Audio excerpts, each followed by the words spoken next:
Blah, blah, blah, blah, blah. Okay. Now I just need to make it so that the others can be heard. I can do this. Good. Can you say something, friends? Yes. Something friends. Something friends. Oh my gosh.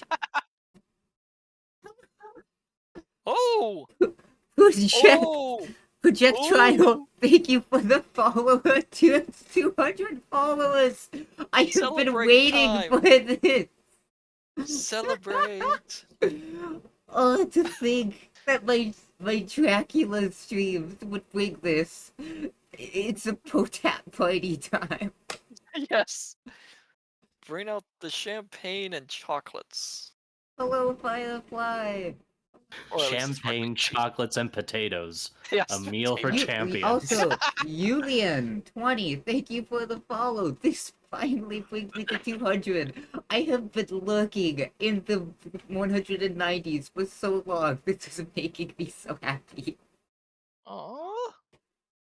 I need to Dad grab a hug. root beer to celebrate. Ow. Don't mind me, I'm just over here hurting myself. I got hurt plenty today. Oh. My bad. Hurt I'm going on the myself doodle page. today. Yeah, I love doodles. To see if I can feel. I've had a hell of a day, and holy crap, we already got 9 people watching. Hello, this is the grand finale I've been long expecting. Lots of things have gotten in the way from it, from D&D mishaps. I've gotten married, to the spud next to me, the one with cat ears. My husband now. I'm running away now. Yeah, and No. darn weddings getting in the way of book readings. How dare. Yeah. But I've had a hell of a day, and this is gonna be fun. Oh, She yeah. hurt Okay, her foot, I and then I kicked it. yes, I hurt my foot again, Laughing too much. and then Ike's kicked on it / stepped on it. So, ow. Oops. It's okay. Wasn't on purpose. I know. Yet. Yep. But also, honey, as is tradition, do you want to give us your probably inaccurate recap of what has happened so far in the book? Alright, so I didn't die in a castle, and then I got married in Turkey or Districts? something like that. Yeah. And then now I'm back in London, and so is Dracula. And Lucy's dead. Wait, Lucy's dead? Yeah, Lucy Yeah. Lucy Westenra.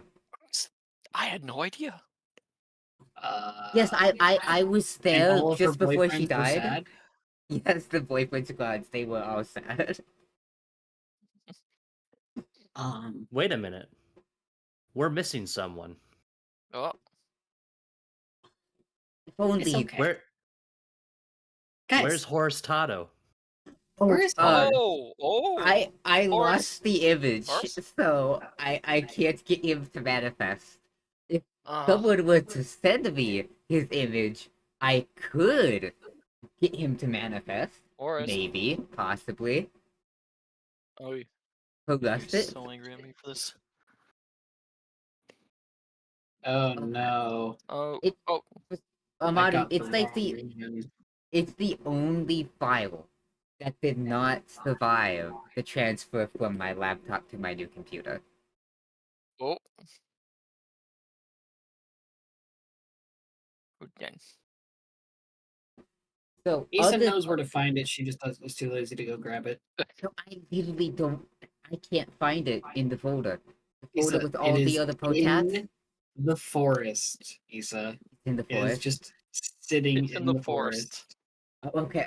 Like I all will. the potats. I will start working on that, but we need to give a better recap because there's a lot of stuff we've missed. Mm-hmm. Who wants to give an accurate and actually skilled recap? Thank you. I think, Matsu does. Of course, Matsu. Take it Are we away. starting from the beginning? Yes, give everyone a quick rerun of everything that's Lisa happened needs a in lot how of that. time. She's not too fast. Well, in the Yes. start, there was absolutely nothing, and then matter coalesced. Oh, we're not going that far back. That far, So not that let's far let, back. let me see. Let me see. Bram Stoker was born in. So basically, what's happened is this. Oh God, how do I even word this? Jonathan Harker goes to Transylvania to finish a real estate deal with a old guy named Dracula. He unfortunately finds out he's a vampire, gets locked up in the castle with Dracula's three very, very weird and very, very beautiful wives, or they just call them wives in spin-off media. They're not actually said to be wives in the books. They're just women in there, but I digress. Meanwhile, oh God, what was her name? Oh, Mina and her friend Lucy are in England, and they're all.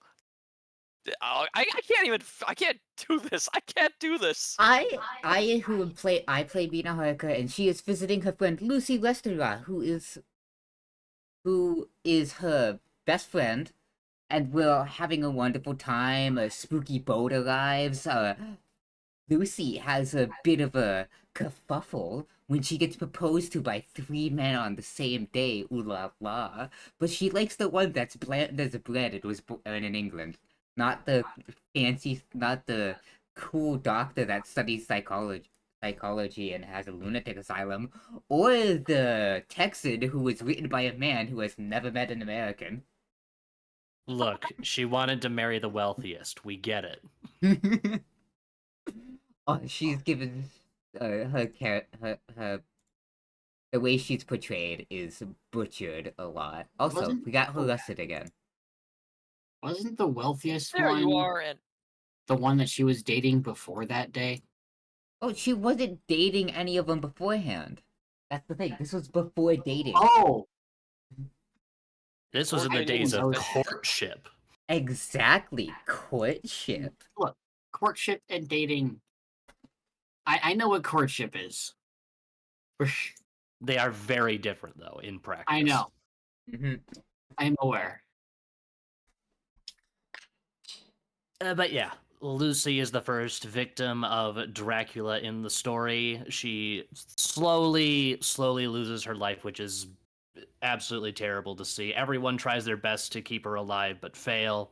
And Like, then in so doing, bring in is discovered that there is a vampire amidst them. And yes, they bring in best Abe man. Dr. Abraham Van Helsing, who yeah. apparently bumbling Dutchman who is bad at metaphors, but he has these moments where he equips the Van Helsing serious face and is hyper competent as fuck. Yeah. Oh, plot armor. I know Yeah. that. Yeah. Yeah, it is true. so, yeah, I, I'll, I got my book. Everybody ready? Mm-hmm.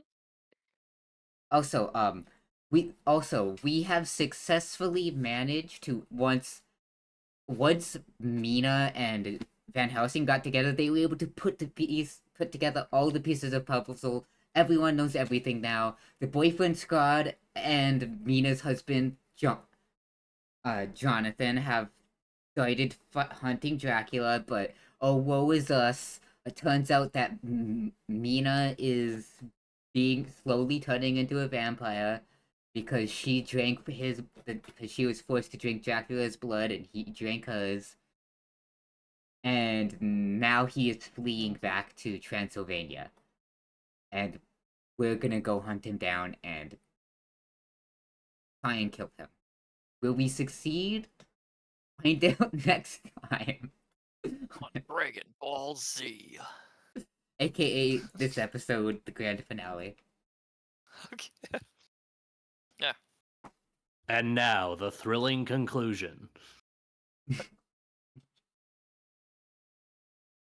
I open up, right? Yes, you did. Okay. Wait, aren't we doing chapter? 24. 24. Yeah, it doesn't. Oh wait. Spoken by me. Yep.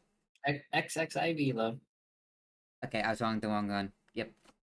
Yep. Take it away. Chapter 24. Dr. Seward's Phonograph Diary. Spoken by Van Helsing. This is to Jonathan Harker. You are to stay with your dear Madam Mina. We shall go to make our search, if I can call it so, for it is not search but knowing, and we shall seek confirmation only. But do you stay and take care of her today. This is your best and most holiest office. This day nothing can find him here. Let me tell you that so you will know what we four know already, for I have tell them. He, our enemy, have gone away. He have gone back to his castle in Transylvania. I know it so well as if a great hand of fire wrote it on the wall. He have prepared for this in some way, and that last earth box was ready to ship somewhere. For this he took the money. For this he hurry at the last, lest we catch him before the sun go down.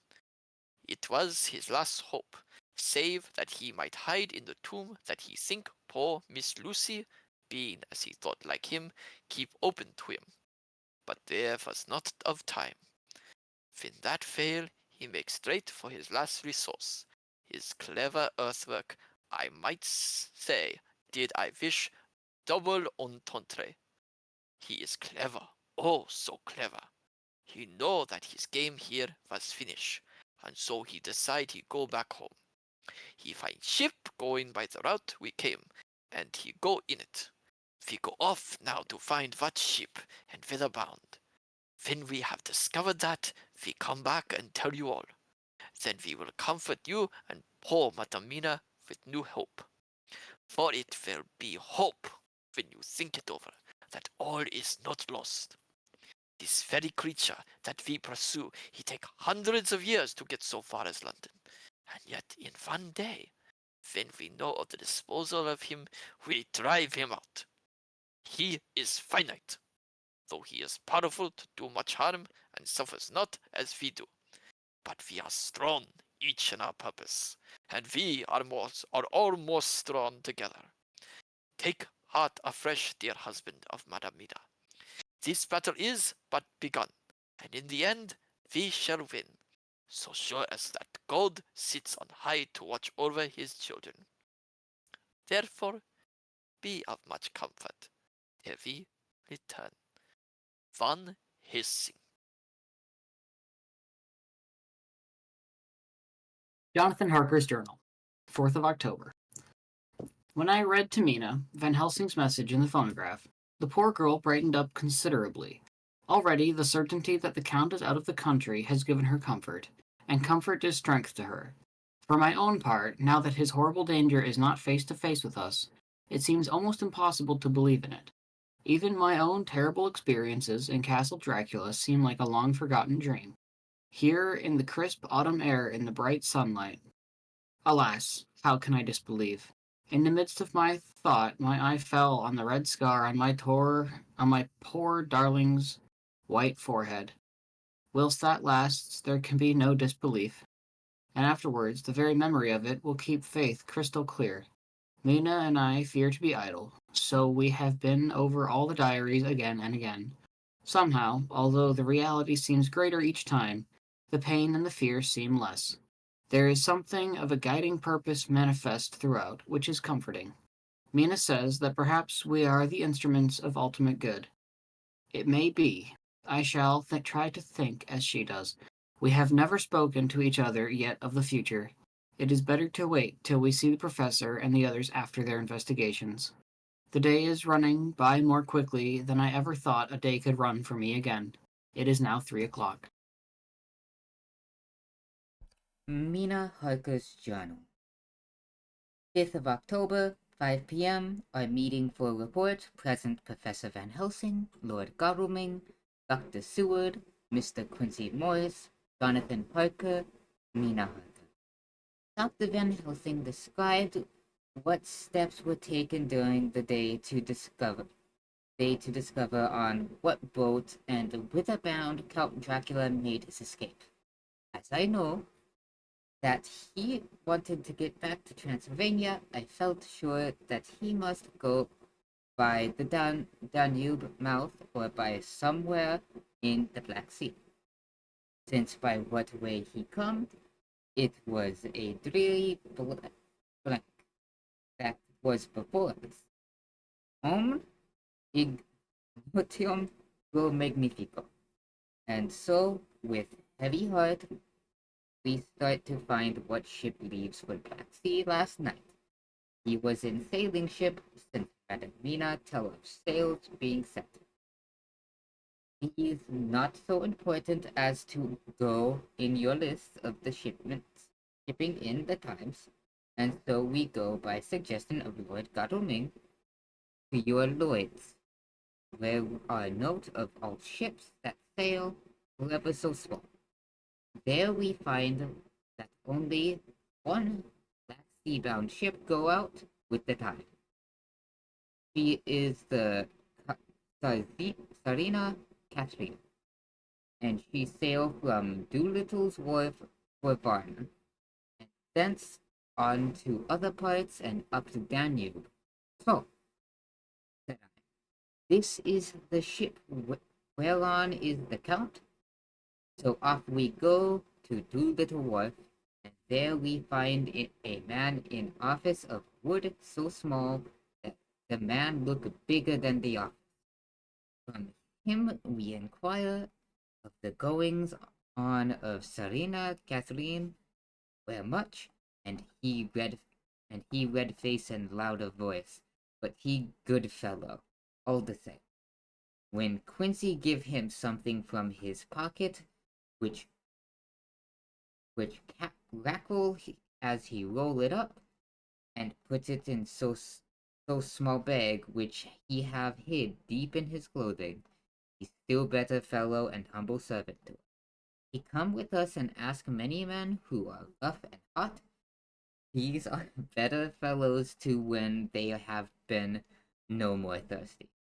They say much of blood and bloom, and of others which I comprehend not, though I guess they mean, but nevertheless they shall tell us of all things which we want to know. They make known to us them how last afternoon about 5 o'clock come a man so hurry, a tall man, thin and pale, with high nose and teeth so white and eyes that seem to be burning, that he be all in black except he have a hat of straw, which suit him not for the time. That he scatter his money in making quick inquiry as to what ship sails for the Black Sea and for where. Some took him to the office, then to the ship, where he go not aboard, but halt at shore, end of gangplank, and ask what the captain that the captain come to him. The captain come, when told that he will be paid well, and though he swear much at the first, he agreed to talk. Then the thin man go and someone tell him where horse and cart can be hired. He go there, and soon he come again, himself driving cart on which a great box. This he himself lift down, though it takes several to put it on truck for the ship. He give much talk to captain as to how and when his box be placed. But the captain like it not, and swear at him in many tongues, and tell him that if he like he can come and see where it shall be.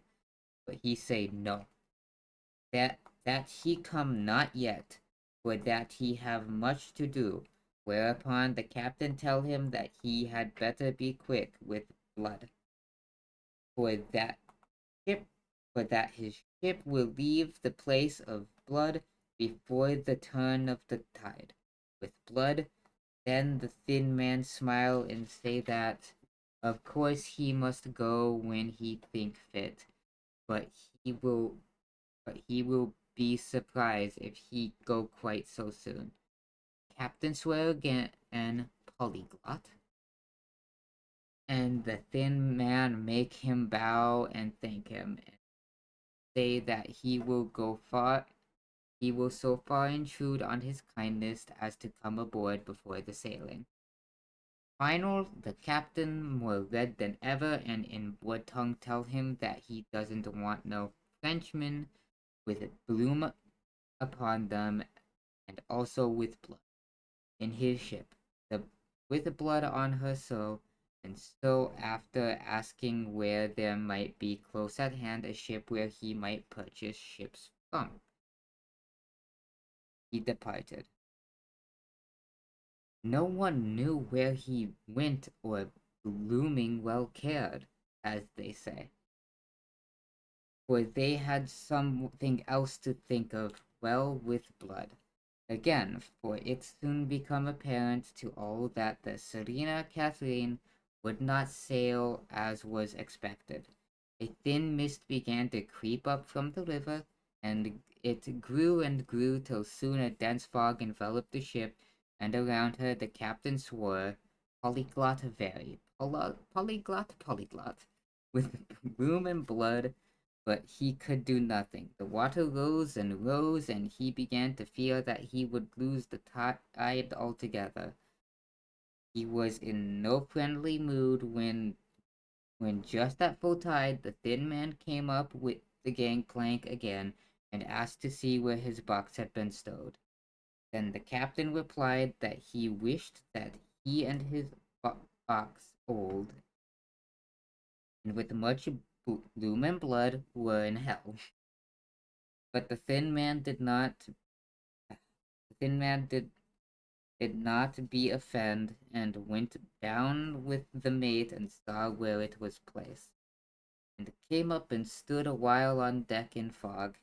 He must have come off by himself, for none noticed him. Indeed, they thought not of him, for soon the fog began to melt away, and all was clear again.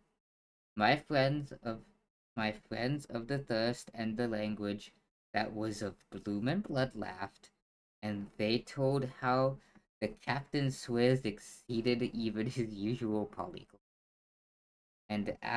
and was more than ever full of picturesque when on questioning other mariners who were on movement up and down on the river that hour. He found that few of them had seen any fog at all, except where it lay around the wharf.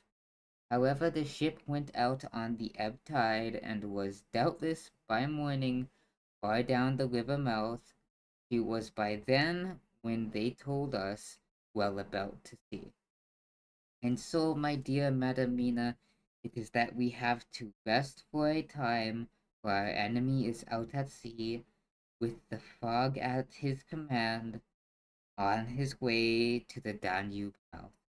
To sail a ship takes time, go she never so quick, and when we start we go on land more quickly, and we meet him there. Our best hope is to come on him when in the box between sunrise and sunset, for then he can make no struggle, and we may deal with him as we should. There are days for us in which we can make ready our plan. We know all about where he go, for we have seen the owner of the ship, who have shown us invoices and all papers. Then can be the box we seek is to be landed in Varna, and to be given to an agent, one of six, who will there present his credentials. And so our merchant friend will have done his part When he asks if there be any wrong for that so he can telegraph and have inquiry made at Varna, we say no, for what is to be done is not for police or for the customs. It must be done by us alone and in our own way. When Dr. Van Helsing had done when Dr. Van Helsing had done speaking, I asked him if he was certain that the Count had remained on board the ship. He replied, "We have done the best proof of that. Your own evidence when in hypnotic trance this morning." I asked him again if it were really necessary that they should pursue the Count. For oh, I dread Jonathan leaving me, and I know that he would surely go if the others went. He answered in growing passion at first, quietly as he went on. However, he grew more angry and more forceful, till in the end we could not but see wherein was the last was at least some of that personal dominance made him so long a master amongst men. Yes, it is necessary, necessary, necessary, for the sake, for your sake in the first, and then for the sake of humanity. This monster has done much harm already, in which narrow scope where he find himself, and in the short time when as yet he was only as a body groping his so small measure in darkness and not knowing. All this have I told the others. You, my dear Madam Mina, will learn it in the phonograph of my friend John, or in that of your husband. I have told them how the measure of leaving his own barren land, barren of people, and coming to a new land where life of men teems till they are like the multitude of standing corn, was the work of centuries.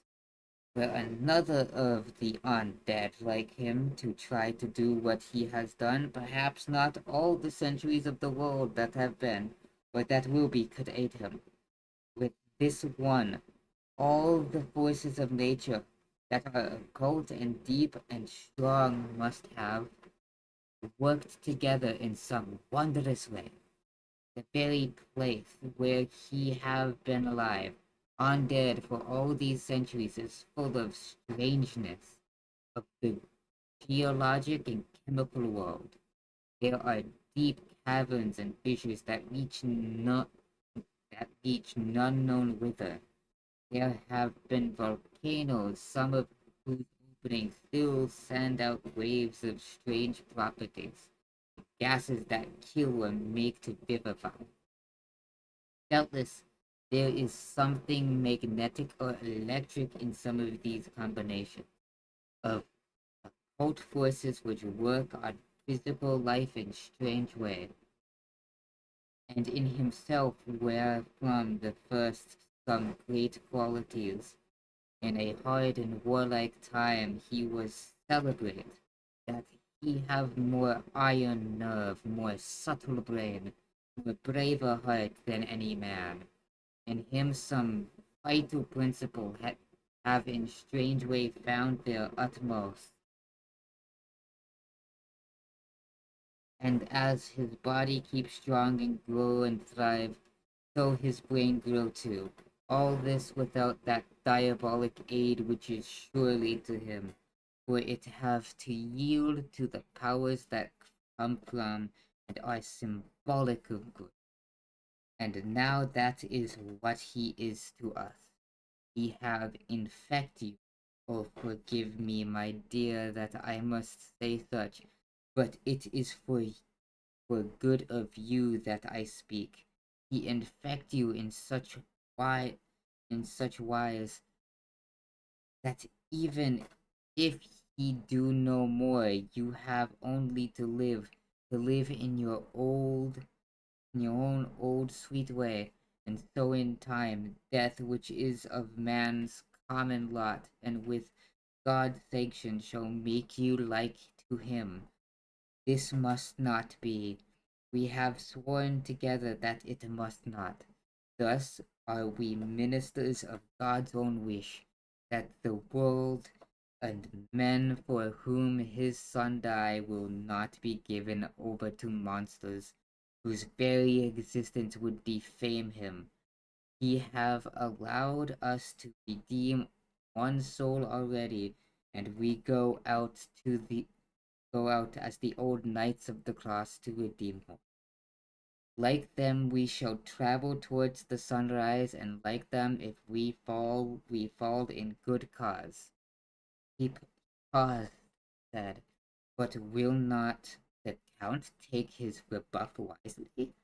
Since he has been driven from England, will he not avoid it, as a tiger does the village from which he has been hunted? Aha, he said, you are smart. You are simile of the tiger. Wait, that line was by Mina. He paused, and I said, "But will he not? But will not the Count take his rebuff wisely, since he has been driven from England? Will he not avoid it, as a tiger does the village from which it has been hunted?" "Aha!" he said, "your simile of the tiger good for me, and I shall adopt him. Your man-eater, as they of India call the tiger, who has once tasted blood of the human. Care no more for the other prey, but prowl unceasing till he get him. This that he hunt from our village is a tiger too, a man-eater, and he never cease to prowl. Nay, in himself he is not one to retire and stay afar. In his life, his living life, he go over the Turkey frontier and attack his enemy on his own ground. He be beaten back, but did he stay? No. He come again and again and again. Look at his persistence and endurance. With the child brain that was to him, he have long since conceived the idea of coming to a great city. What does he do? He find out the place of all the world most of promise for him. Then he deliberately set himself down to prepare for the task. He find in patience just how his strength and what are his powers. He study new tongue, he learn new social life, new environments of old ways, the politic, the law, the finance, the science, the habit of a new land and a new people who have come to be since he was. His glimpse that he have had whet his appetite only and in keen his desire.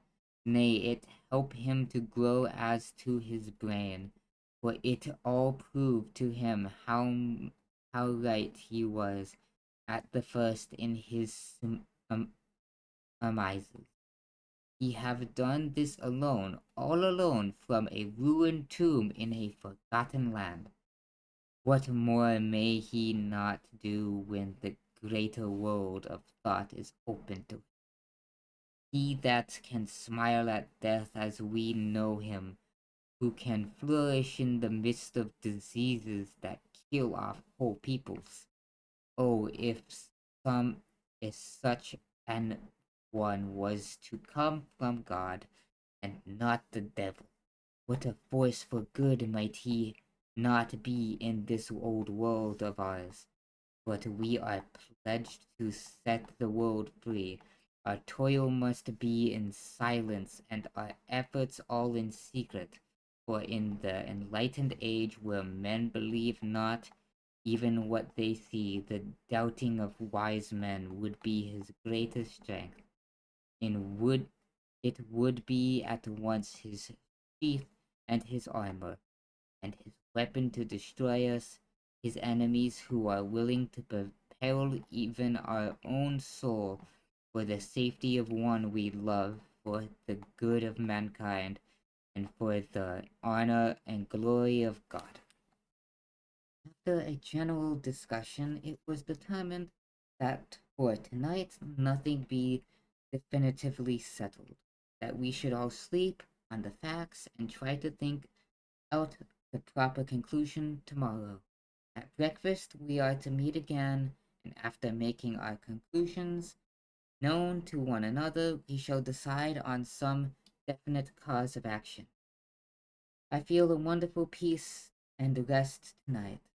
It is as if some haunting presence was removed from me. Perhaps my surmise was not finished. Could not be, for I caught sight in the mirror of the red mark upon my forehead, and I knew that I was still unclean.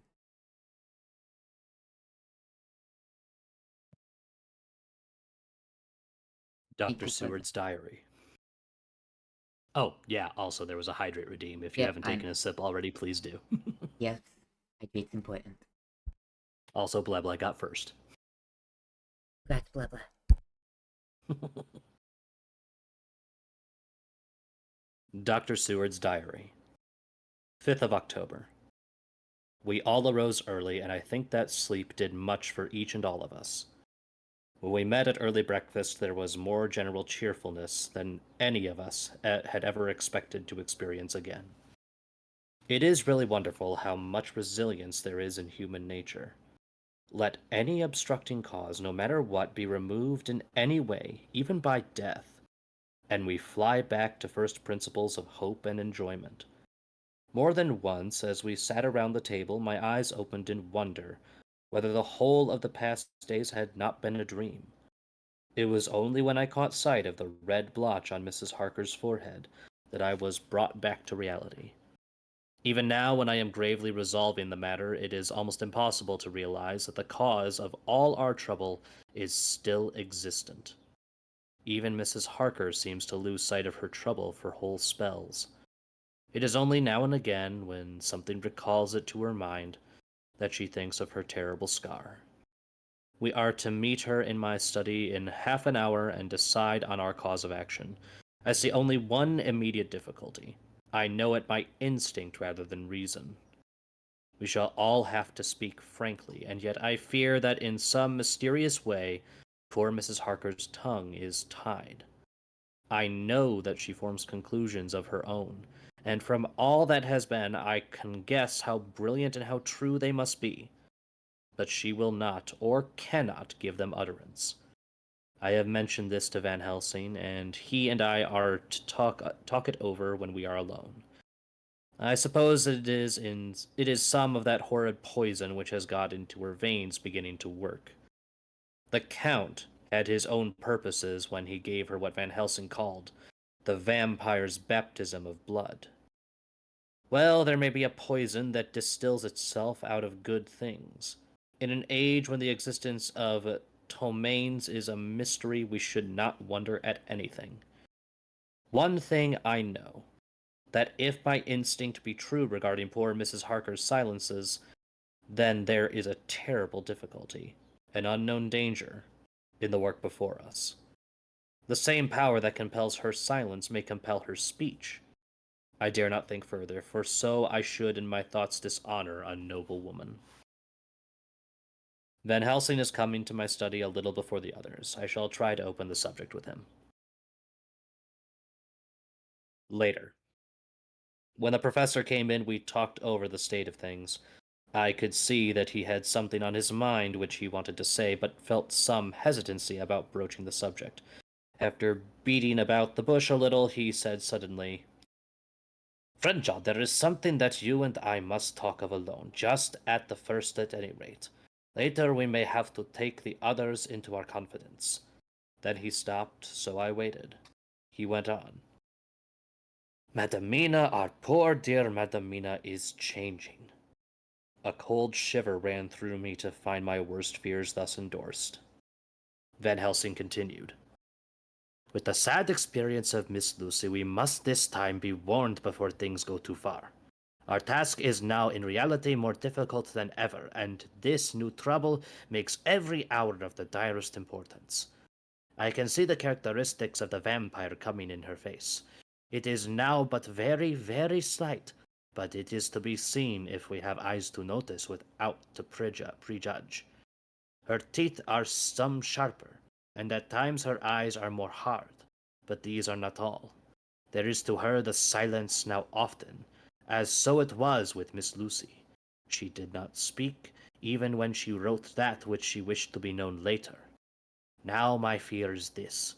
If it be that she can, by our hypnotic trance, tell what the Count see and hear, is it not more true that he who have hypnotized her first, and to have drink of her very blood and make her drink of his, should, if he will, compel her mind to disclose to him that which she know? I nodded acquiescence. He went on. Then what we must do is to prevent this. We must keep her ignorant of our intent, and so she cannot tell what she know not. This is a painful task, oh so painful that it heartbreak me to think of it. But it must be. When today we meet, I must tell her that for reason which we will not to speak, she must not more be of our counsel, but be simply guarded by us. He wiped his forehead, which had broken out in profuse perspiration at the thought of the pain which he might have to inflict upon the poor soul already so tortured. I knew that it would be some sort of comfort to him if I told him that I also had come to the same conclusion, for at any rate it would take away the pain of doubt. I told him, and the effect was as I expected. It is now close to the time of our general gathering. Van Helsing has gone away to prepare for the meeting and his painful part of it. I really believe his purpose is to be able to pray alone. Later. At the very outset of our meeting, a great personal relief was experienced by both Van Helsing and myself.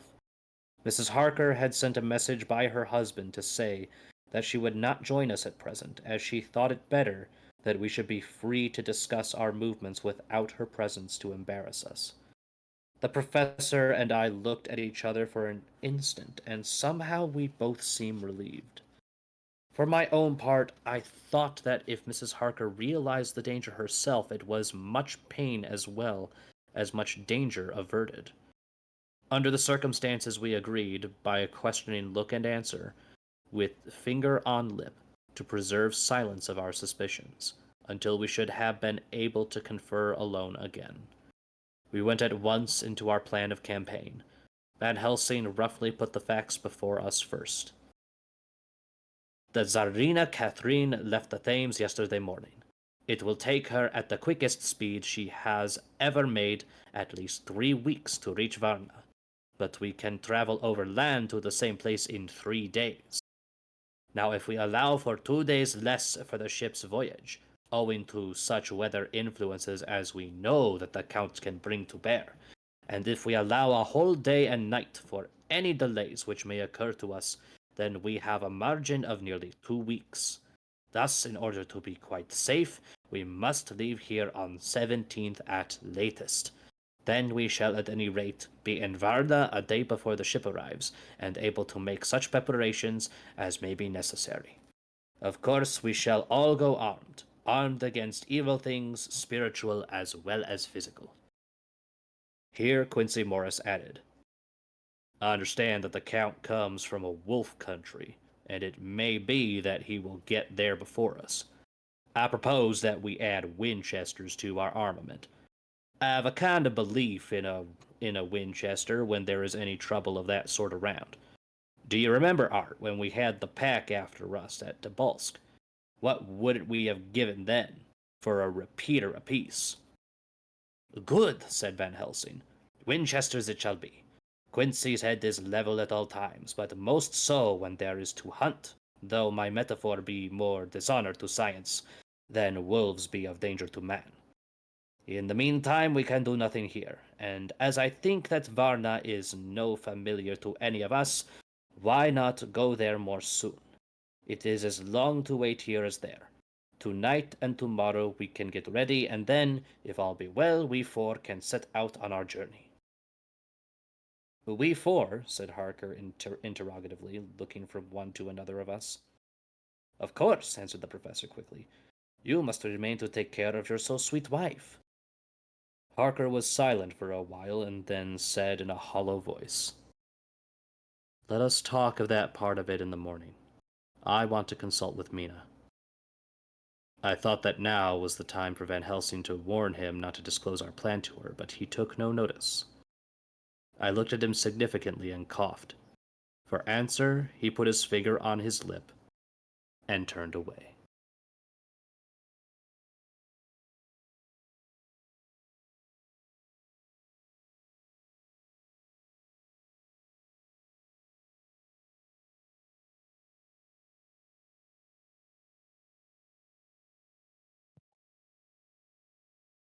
Oh, that's me. Yeah. 5th of October, afternoon. For some time after our meeting this morning, I could not think. The new phases of things leave my mind in a state of wonder which allows no room for active thought. Yeah, I know. You eat those flights out.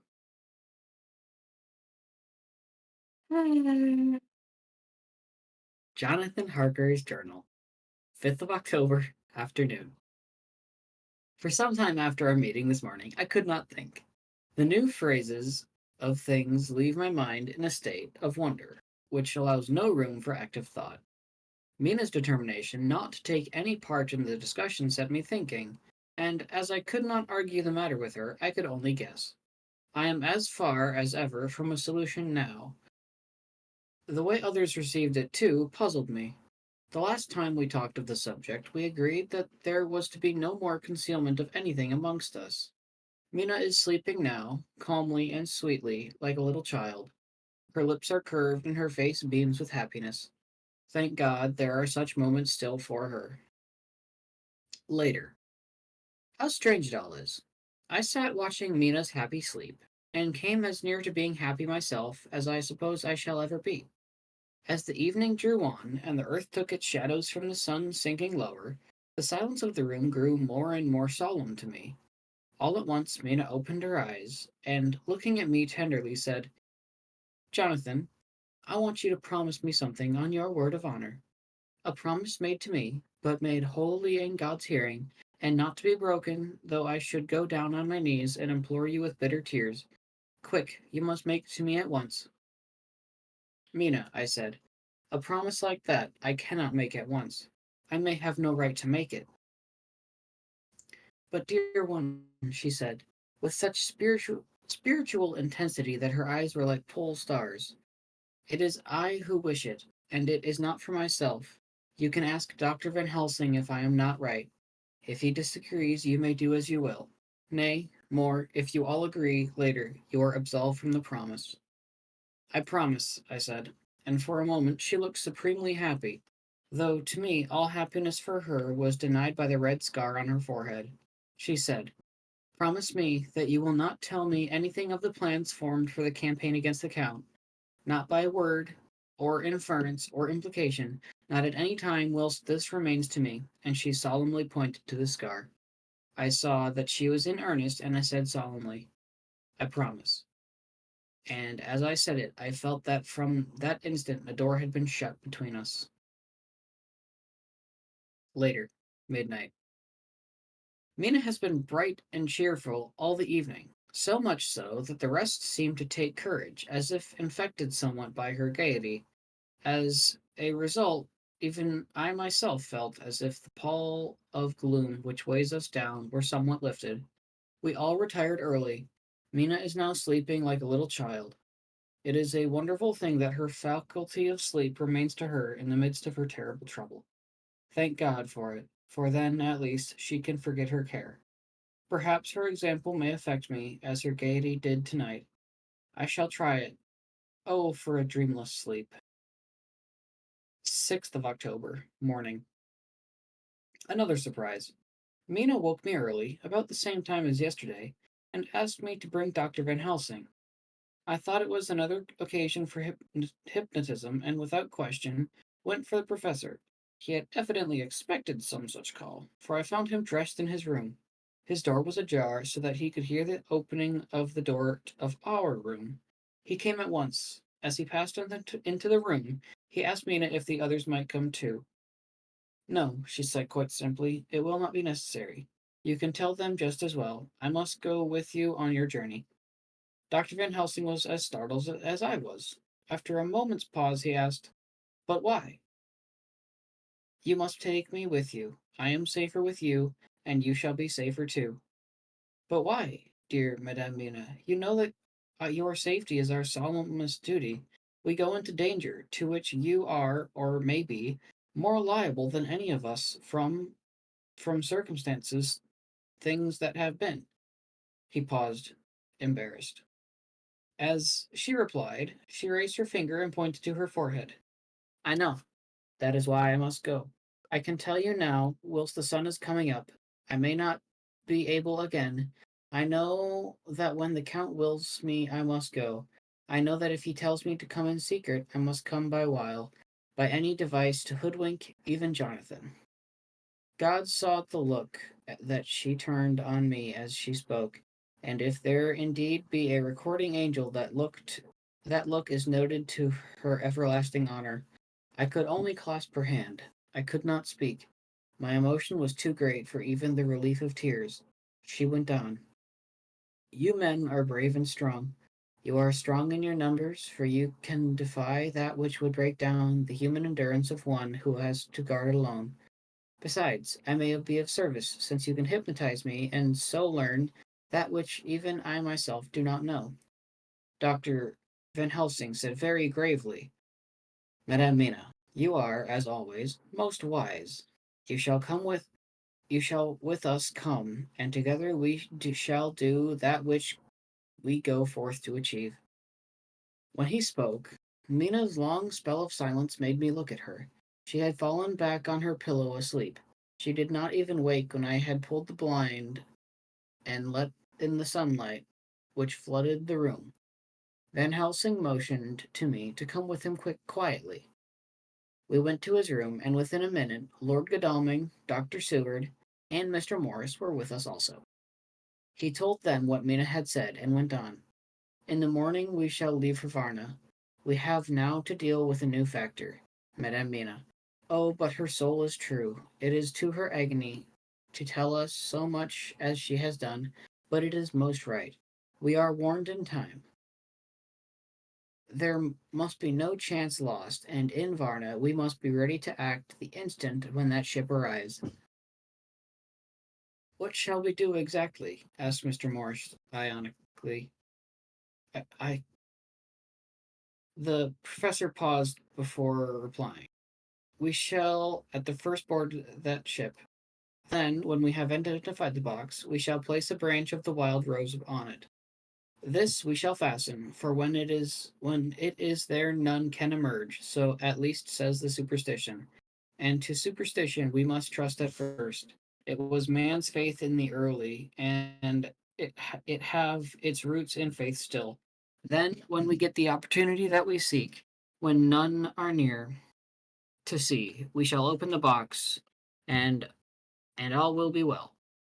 I shall not wait for any opportunity, said Morris. When I see the box, I shall open it and destroy the monster, though there were 1,000 men looking on, and if I am to be wiped out for it the next moment. I grasped his hand instinctively and found it as firm as a piece of steel.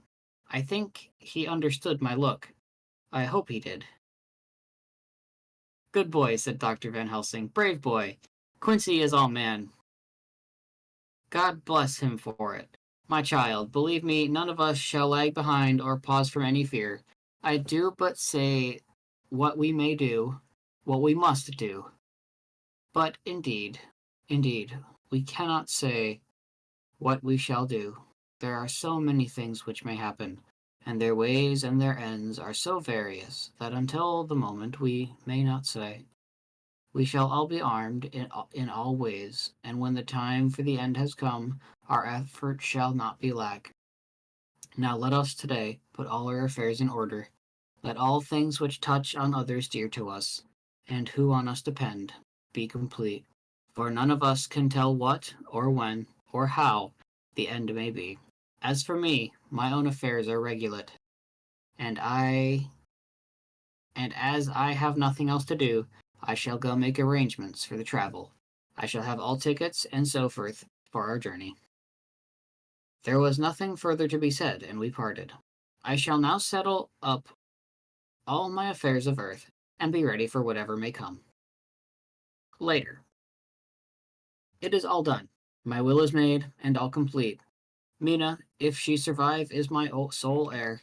If it should not be so, then the others who have been so good to us shall have the remainder. It is now drawing towards the sunset. Mina's uneasiness calls my attention to it. I am sure that there is something on her mind which the time of exact sunset will reveal. These occasions are becoming harrowing times for us all, for each sunrise and sunset opens up some new danger, some new pain, which, however, may in God's will be means to a good end. I write all these things in the diary, since my darling must not hear them now.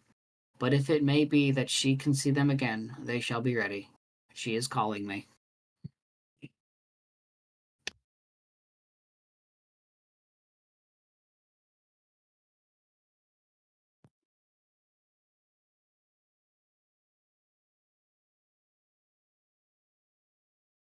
All right, we just want to jump into the next chapter. Yeah. I guess. All right, onward. Oh, and we had another hydrate regime. Take a sippy if you haven't already. Yep, everyone take that hydrate with you. Very important. I'm way ahead of you. Chapter 25. Dr. Seward's Diary. 11th of October, evening. Jonathan Harker has asked me to note this, as he says he is hardly equal to the task and he wants an exact record kept. I think that none of us were surprised when we were asked to see Mrs. Harker a little before the time of sunset. We have for late come to understand that sunrise and sunset are to her times of peculiar freedom, when her old self can be manifest without any controlling force subduing or restraining her, or inciting her to action. This mood or condition begins some half hour or more before actual sunrise or sunset, and lasts till either the sun is high or whilst the clouds are still aglow with the rays streaming above the horizon. At first there is a sort of negative condition, as if some tie were loosened, and then the absolute freedom quickly follows. When, however, the freedom ceases, the changeback or relapse comes quickly, preceded only by a spell of warning silence. Tonight, when we met, she was somewhat constrained, and bore all the signs of an internal struggle. I put it down myself to her making a violent effort at the earliest instant she could do so. A very few minutes, however, gave her complete control of herself. Then, motioning her husband to sit beside her on the sofa, where she was half reclining, she made the rest of us bring chairs up close. Taking her husband's hand in hers, she began. We are all here together in freedom for perhaps the last time. I know, dear, I know that you will always be with me to the end. This was to her husband, whose hand had, as we could see, tightened upon hers. In the morning we go out upon our task, and God alone knows what may be in store for any of us. You are going to be so good to me as to take me with you. I know that all that brave, earnest men can do for a poor, weak woman whose soul perhaps is lost. No, not yet, but is at any rate at stake. You will do, but you must remember that I am not as you are. There is a poison in my blood, in my soul, which may destroy me, which must destroy me, unless some relief comes to us. Oh, my friends, you know as well as I do that my soul is at stake. And though I know there is one way out for me, you must not and I must not take it. She looked appealingly at us all in turn, beginning and ending with her husband. What is that way? Asked Van Helsing in a hoarse voice. What is that way, which we must not, may not, take? That I may die now, either by my own hand or that of another, before the greater evil is entirely wrought. I know and you know that were I once dead, you could and would set free my immortal spirit, even as you did my poor Lucy's. Were death, or the fear of death, the only thing that stood in the way, I would not shrink to die here, now amidst the friends who love me. But death is not all. I cannot believe that to die in such a case, when there is hope before us and a better task to be done, is God's will. Therefore, I, on my part, give up here the certainty of eternal rest, and go out into the dark where may be the blackest things that the world or the netherworld holds. We were all silent, for we knew instinctively that this was only a prelude. The faces of the others were set, and Harker's grew ashen gray. Perhaps he guessed better than any of us what was coming. She continued. This is what I can give into the hotchpot. I could not but note the quaint legal phrase which she used in such a place, and with all seriousness. What will each of you give? Your lives, I know, she went on quickly. That is easy for brave men. Your lives are God's, and you can give them back to him. But what will you give me? She looked again questioningly, but this time avoided her husband's face. Quincy seemed to understand. He nodded, and her face lit up. Then I shall tell you plainly what I want, for there must be no doubtful matter in this connection between us now. You must promise me one and all, even you, my beloved husband, that should the time come, you will kill me. What is that time? The voice was Quincy's, but it was low and strained. When you shall be convinced that I am so changed that it is better that I die that I may live. When I am thus dead in the flesh, then you will, without a moment's delay, drive a stake through me and cut off my head, or do whatever else may be wanting to give me rest. Quincy was the first to rise after the pause. He knelt down before her and, taking her hand in his, said solemnly, I'm only a rough fellow, who hasn't perhaps lived as a man should to win such a distinction. But I swear to you by all that I hold sacred and dear, that should the time ever come, I shall not flinch from the duty that you have set us. And I promise you, too, that I shall make all certain, for if I am only doubtful, I shall take it that the time has come. My true friend was all she could say amid her fast falling tears, as, bending over, she kissed his hand. I swear the same, my dear Madam Mina, said Van Helsing. And I, said Lord Godalming, each of them in turn kneeling to her and take the oath. I followed myself. Then her husband turned to her, wan-eyed and with a greenish pallor which subdued the snowy whiteness of his hair, and asked, And must I, too, make such a promise, O my wife? You too, my dearest, she said, with infinite yearning of pity in her voice and eyes. You must not shrink. You are nearest and dearest in all the world to me. Our souls are knit into one for all life and all time. Think, dear, that there have been times when brave men have killed their wives and their womankind to keep them from falling into the hands of the enemy. Their hands did not falter any the more because those that they loved implored them to slay them. It is men's duty towards those whom they love in such times of sore trial. And oh, my dear, if it is to be that I must meet death at any hand, let it be at the hand of him that loves me best. Dr. Van Helsing, I have not forgotten your mercy in poor Lucy's case to him who loved. She stopped with a flying blush and changed her phrase. To him who had best right to give her peace. If that time shall come again, I look to you to make it a happy memory of my husband's life, that it was his loving hand which set me free from the awful thrall upon me. Again I swear, came the professor's resonant voice. Mrs. Harker smiled, positively smiled. As with a sigh of relief, she leaned back and said, And now one word of warning, a warning which you must never forget. This time, if it ever come, may come quickly and unexpectedly, and in such case you must lose no time in using your opportunity. At such a time I myself might be, nay, if the time ever come, shall be, leagued with your enemy against you. One more request. She became very solemn as she said this. It is not vital and necessary like the other, but I want you to do one thing for me if you will. We all acquiesced, but no one spoke. There was no need to speak. I want you to read the burial service. She was interrupted by a deep groan from her husband. Taking his hand in hers, she held it over her heart and continued, You must read it over me some day.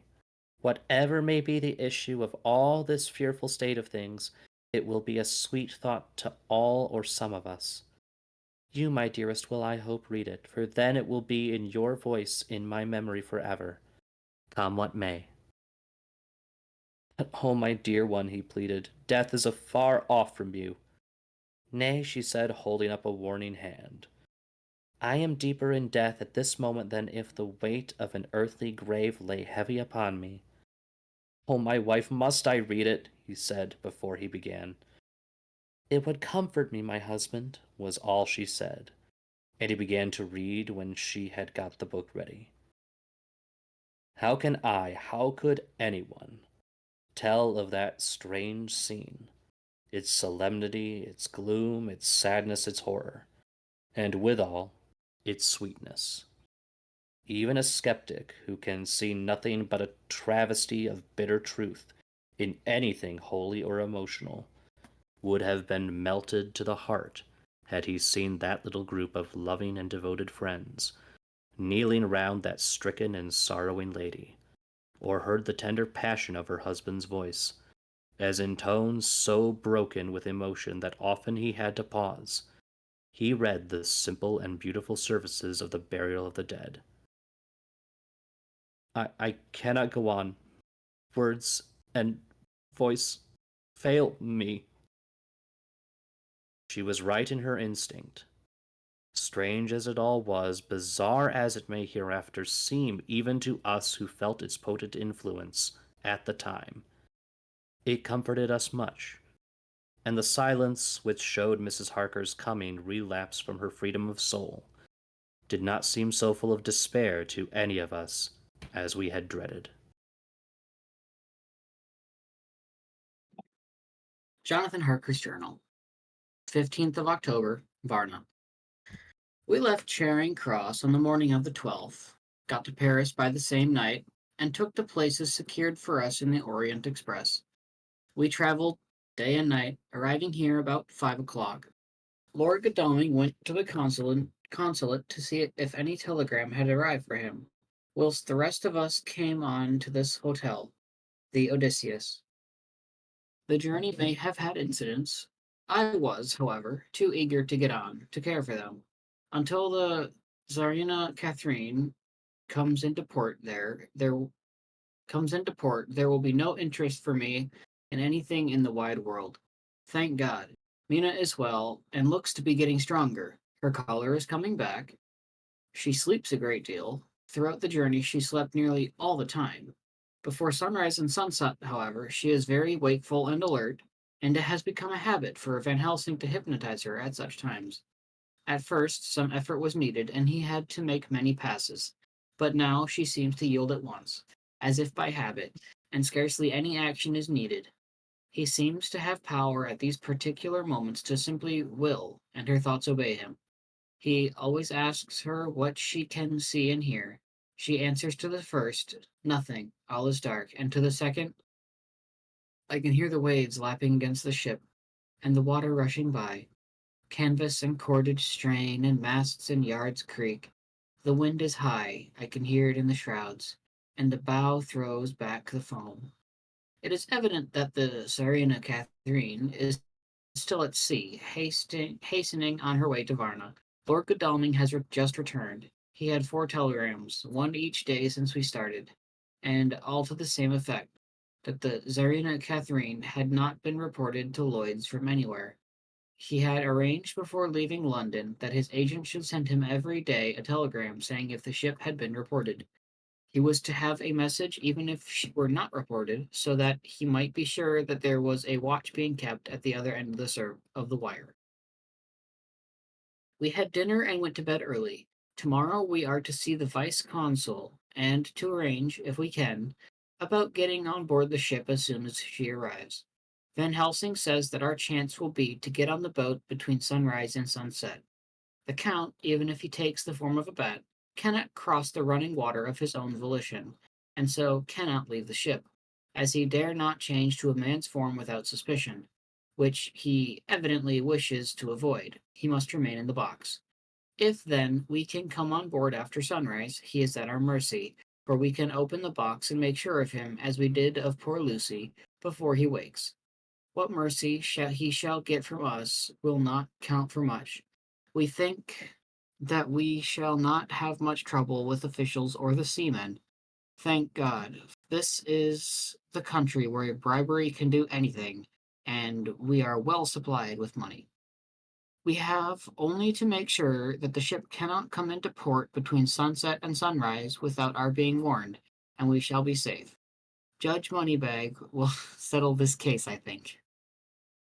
16th of October. Mina's reports still the same. Lapping waves and rushing water. Darkness and favoring winds. We are evidently in good time, and when we hear of the Tsarina Catherine, we shall be ready.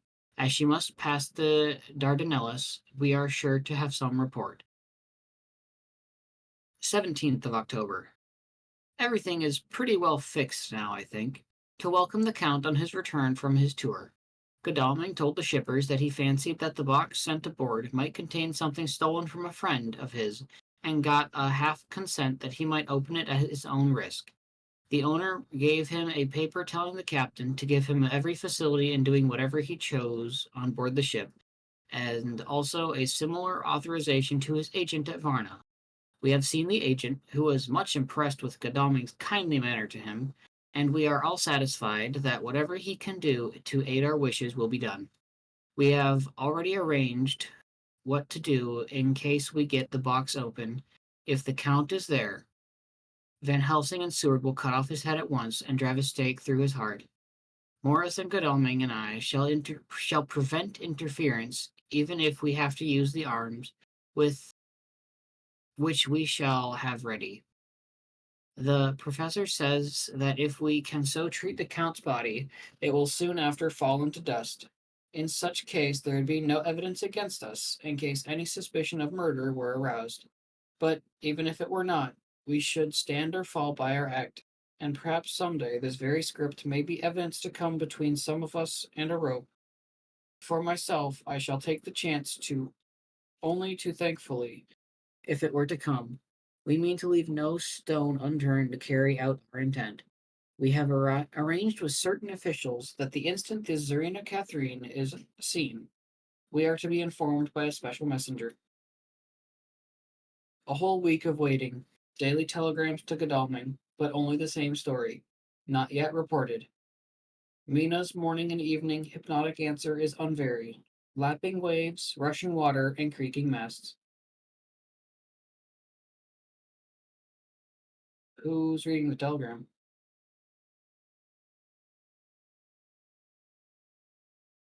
That's a good Matsu, would question. you like Oh, would you like sure. to read the telegram? Sure, I will read it. Telegram, October 24th, Rufus Smith, Lloyd's, London, to Lord Godalming, care of HBM Vice Consul, Varna. Tsarina Catherine reported this morning from Dardanelles. Well, geez, that's it. Wrap up the reading right now. Nothing's going to beat that.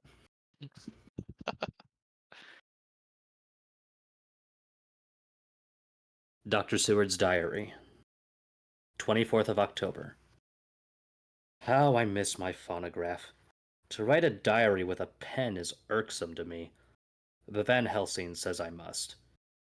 We were all wild with excitement today when Godalming got his telegram from Lloyd's. I know now what men feel in battle when the call to action is heard. Mrs. Harker, alone of our party, did not show any signs of emotion. After all, it is not strange that she did not, for we took special care not to let her know anything about it, and we all cried not to show any excitement when we were in her presence. In old days she would, I am sure, have noticed, no matter how we might have tried to conceal it. But in this way she is greatly changed during the past 3 weeks. The lethargy grows upon her, and though she seems strong and well, and is getting back some of her color, Van Helsing and I are not satisfied. We talk of her often. We have not, however, said a word to the others. It would break poor Harker's heart, certainly his nerve, if he knew that we had even a suspicion on the subject. Van Helsing examines, he tells me, her teeth very carefully whilst she is in the hypnotic condition, for he says that so long as they do not begin to sharpen, there is no active danger of a change in her. If this change should come, it would be necessary to take steps. We both know what those steps would have to be, though we do not mention our thoughts to each other. We should neither of us shrink from the task, awful though it be to contemplate. Euthanasia is an excellent and a comforting word. I am grateful to whoever invented it. It is only about 24 hours' sail from the Dardanelles to here, at the rate the Tsarina Catherine has come from London. She should, therefore, arrive sometime in the morning, but as she cannot possibly get in before noon, we are all about to retire early. We shall get up at 1 o'clock so as to be ready. 25th of October, noon. No news yet of the ship's arrival. Mrs. Harker's hypnotic report this morning was the same as usual, so it is possible that we may get news at any moment.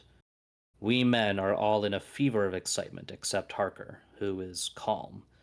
His hands are as cold as ice, and an hour ago I found him wetting the edge of the great Gurkha knife, which he now always carries with him.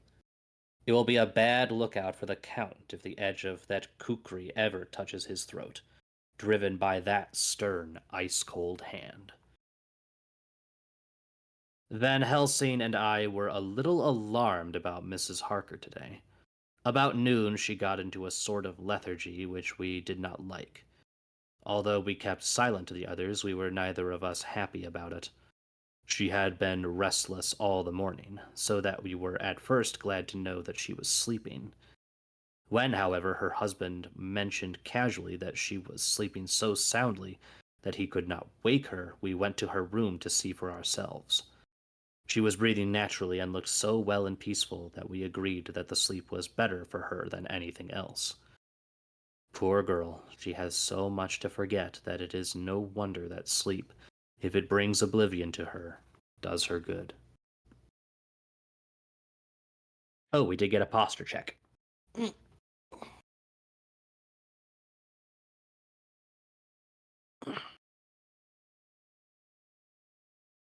Later. Our opinion was justified, for when after a refreshing sleep of some hours she woke up, she seemed brighter and better than she has been for days. At sunset she made the usual hypnotic report. Wherever he may be in the Black Sea, the Count is hurrying to his destination. To his doom, I trust. 26th of October. Another day and no tidings of the Tsarina Catherine. She ought to be here by now. That she is still journeying somewhere is apparent, for Mrs. Harker's hypnotic report at sunrise was still the same. It is possible that the vessel may be lying by at times for fog. Some of the steamers which came in late evening reported patches of fog both to north and south of the port. We must continue our watching, as the ship may now be signaling any moment.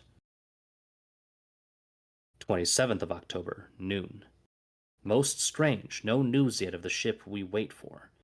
Mrs. Harker reported last night that this morning, as usual, lapping waves and rushing water, though she added that the waves were very faint.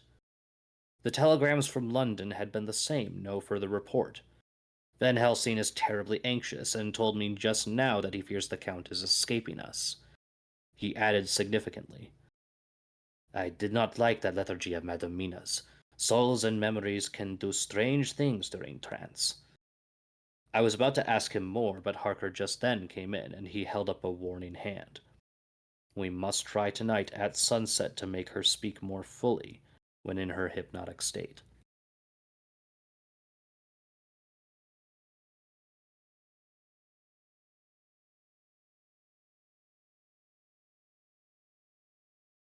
Oh, is this me again? Okay. Telegram. Telegram. Telegram. Okay. Telegram. Rufus Smith, London, to Lord Godalming, care HBM Vice Consul Varna. Sarzina Catherine reported entering Galetz at 1 o'clock today. Dr. Seward's diary. 28th of October. When the telegram came announcing the arrival in Galatz, I do not think it was such a shock to any of us as might have been expected.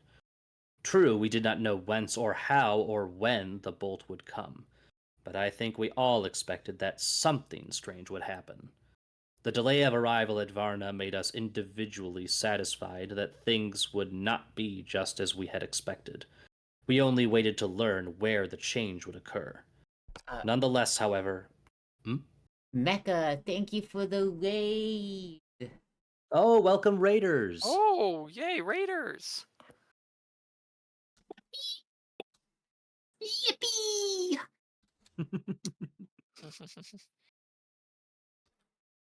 Isa, you gonna do an introduction? Yeah, one sec, I'm doing the shout out. Oh, go for it. Wait, that's my Hello job. everyone, I am Isayo. I am currently an angelic potat. And today we are having the grand finale of of our group reading of Dracula by Bram Stoker. Dracula by Bram Stoker. Each as the way we are doing this is that each of us have characters assigned to us. It was just like dang it, okay, what's it? S-O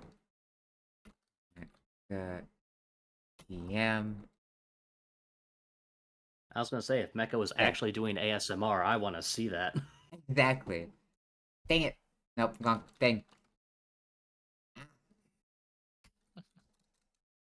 You got this. I believe in you. Like, I am doing it one-handed because I'm holding the book with one hand. And I hope you are enjoying Pokemon Mecha. There we go. That's the proper Mecca. I don't look at the keyboard when I type. I don't, and it's so difficult using one hand. No brain, that's a bad brain. Anyways, we're on the third to last chapter. I think. Yeah. 25 out of 27? Yeah, I believe. Yeah. There's 27 chapters to. Thank you for the another hydrate redeem. I'll drink after my section here. If I can find my spot. Let's pick up where we left off. Waste, take it away. Or I'm looking for my Seward. spot.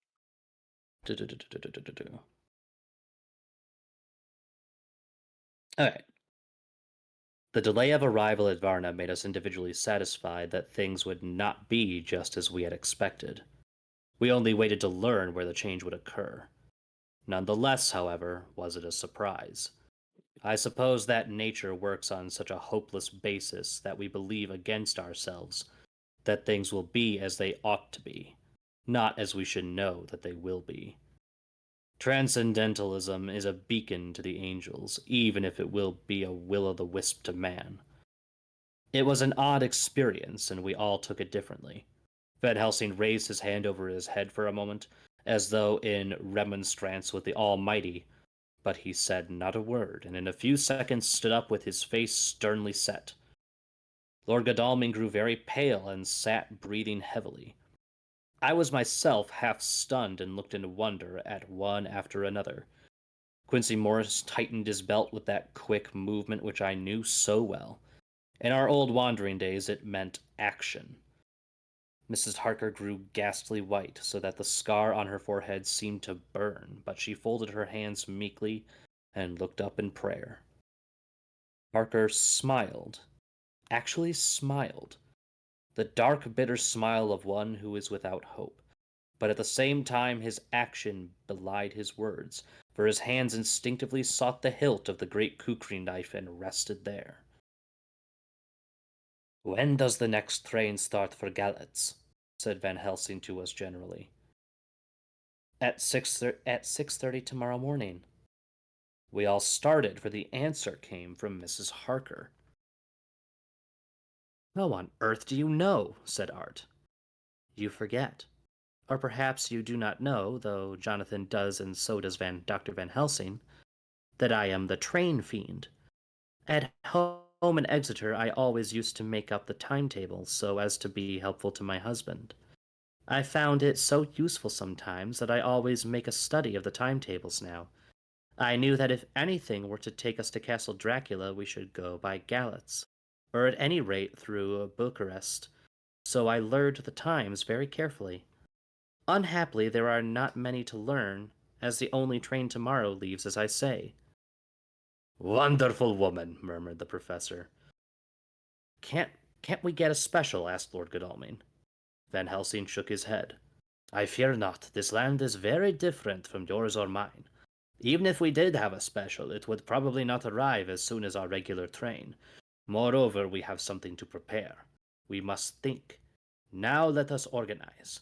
You, friend Arthur, go to the train and get the tickets and arrange that all be ready for us to go in the morning. Do you, friend Jonathan, go to the agent of the ship and get from him letters to the agent in Galatz, with authority to make search of the ship, just as it was here.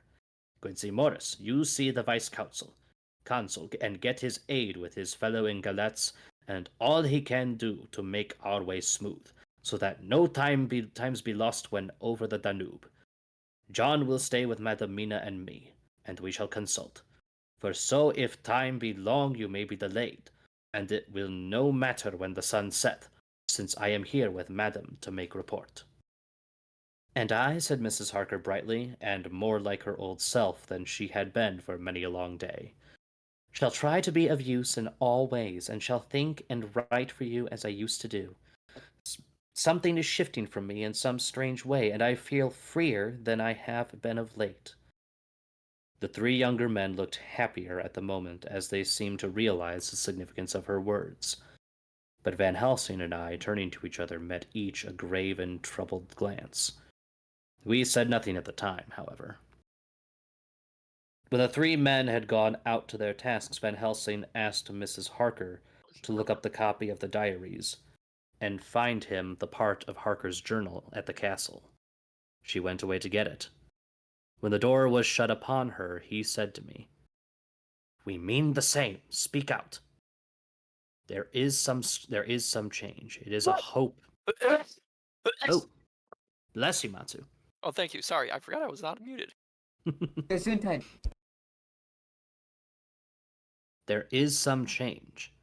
It is a hope that makes me sick, for it may deceive us. Quite so. Do you know why I asked her to get the manuscript? No, said I, unless it was to get an opportunity of seeing me alone. You are in part right, friend John, but only in part. I want to tell you something, and oh, my friend, I am taking a terrible risk, but I believe it is right. In the moment when Madame said those words that arrest both our understanding, an inspiration come to me. In the trance of 3 days ago, the Count sent her his spirit to read her mind, or more like he took her to see him in his earth box in the ship, with water rushing, just as it go free at rise and set of sun. He learned then that we are here, for she have more to tell in her open life with eyes to see and ears to hear than he shut, as he is in his coffin box. Now he make his most effort to escape us. At present he want her not. He is sure with his so great knowledge that she will come at his call. But he cut her off, take her as he can do, out of his own power, that so she come not to him. Ah, there I have hope that our man brains, that have been of man so long, and that have not lost the grace of God, will come higher than his child brain that lie in his tomb for centuries, that grow not yet to our stature, and that do only work selfish and therefore small. Here comes Madam Mina, not a word to her of her trance. She know it not, and it would overwhelm her and make despair just when we want all her hope, all her courage. When most we want all her great brain, which is trained like man's brain, but is of sweet woman and have a special power which the Count give her, and which he may not take away altogether, though he think not so. Hush, let me speak, and you shall learn. Oh, John, my friend, we are in awful straits. I fear as I never feared before. We can only trust the good God. Silence, here she comes. I thought that the professor was going to break down and have hysterics, just as he had when Lucy died. But with a great effort he controlled himself and was at perfect nervous poise when Mrs. Harker tripped into the room, bright and happy looking, and, in the doing of work, seemingly forgetful of her misery. As she came in, she handed a number of sheets of typewriting to Van Helsing. He looked over them gravely, his face brightening up as he read. Then, holding the pages between his finger and thumb, he said, "Friend John, to you with so much of experience already, and you too, dear Madam Mina, that are young, here is a lesson. Do not fear ever to think. A half-thought has been buzzing often in my brain, but I fear to let him loose his wings.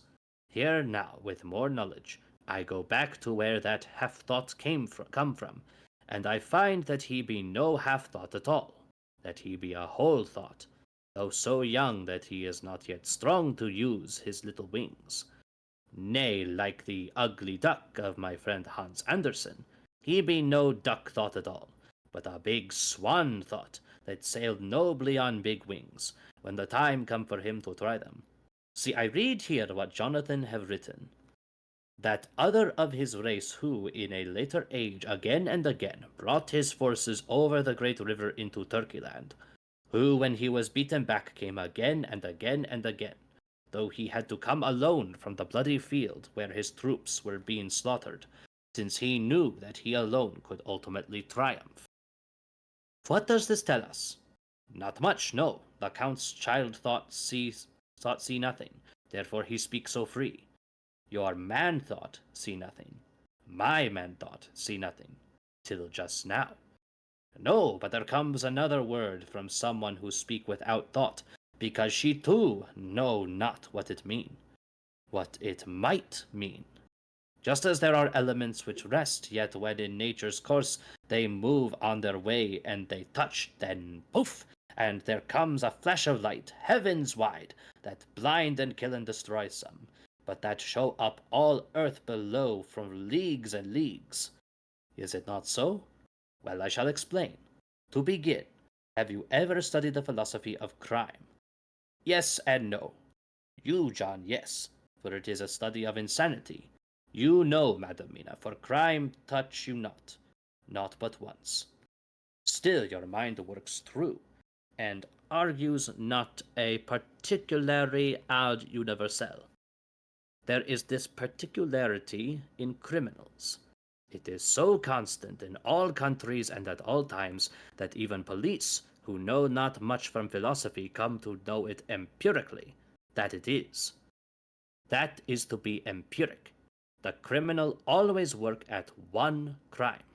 That is the true criminal who seems predestinate to crime, and who will of none other. This criminal has not full man brain. He is clever and cunning and resourceful, but he be not of man's stature as to brain. He be of child brain in much. Now this criminal of ours is predestinate to crime also. He too have child brain, and it is of the child to do what he have done. The little bird, the little fish, the little animal learn not by principle, but empirically. And when he learn to do, then there is to him the ground to start from to do more. Dos posto, said Archimedes. Give me a fulcrum and I shall move the world. To do once is the fulcrum whereby child brain become man brain, and until he have the purpose to do more, he continue to do the same again every time, just as he have done before. Oh, my dear, I see that your eyes are opened, and that to you the lightning flash show all the leagues. For Mrs. Harker began to clap her hands, and her eyes sparkled. He went on. Now you shall speak. Tell us two dry men of science what you see with those so bright eyes. He took her hand and held it whilst he spoke. His finger and thumb closed on her pulse, as I thought instinctively and unconsciously, as she spoke. The Count is a criminal and of criminal type. Nordau and Lombroso would so classify him, and qua criminal he is of an imperfectly formed mind. Thus, in a difficulty, he has to seek resource in habit. His past is a clue, and the one page of it that we know, and that from his own lips, tells that once before, when in what Mr. Morris would call a tight place, he went back to his own country from the land he had tried to invade, and thence, without losing purpose, prepared himself for a new effort. He came again, better equipped for his work, and won. So he came to London to invade a new land. He was beaten, and when all hope of success was lost, and his existence in danger, he fled back over the sea to his home, just as formerly he had fled back over the Danube from Turkeyland. Good, good, oh you so clever lady, said Van Helsing, enthusiastically as he stooped and kissed her hand. A moment later he said to me, as calmly as though we had been having a sick-room consultation, 72 only, and in all this excitement, I have hope. Turning to her again, he said with keen expectation, But go on, there is more to tell if you will. Be not afraid, John and I know. I do in any case, and shall tell you if you are right. Speak without fear. I will try to, but you will forgive me if I seem egotistical. Nay, fear not, you must be egotist, for it is of you that we think.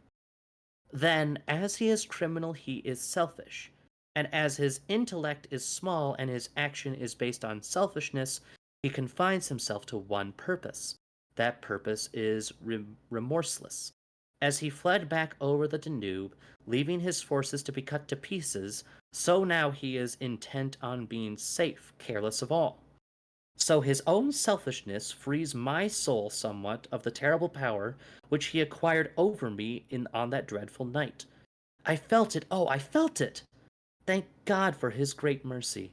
My soul is freer than it has been since that awful hour, and all that haunts me is a fear lest in some trance or dream he may have used my knowledge for his ends.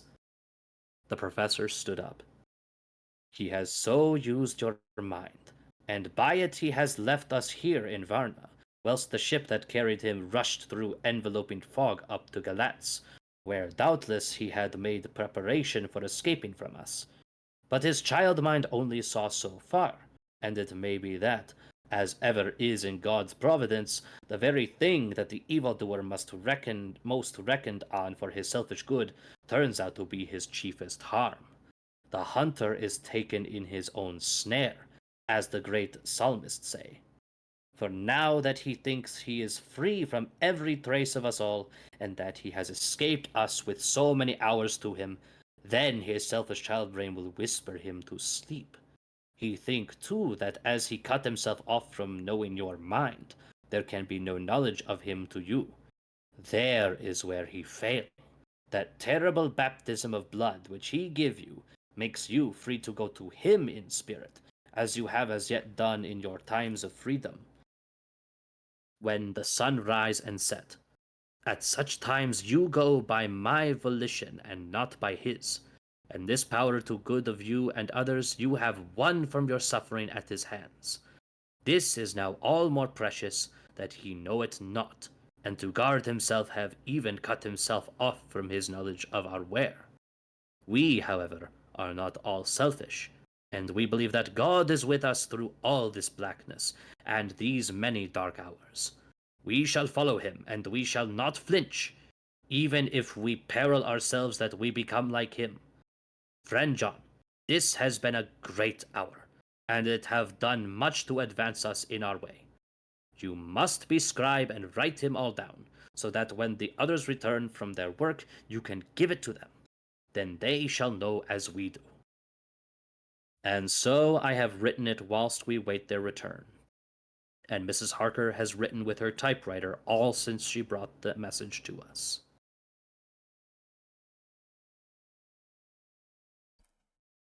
Okay. Any... Okay, I'd like to hear everyone's thoughts before we get into the 2 final chapters.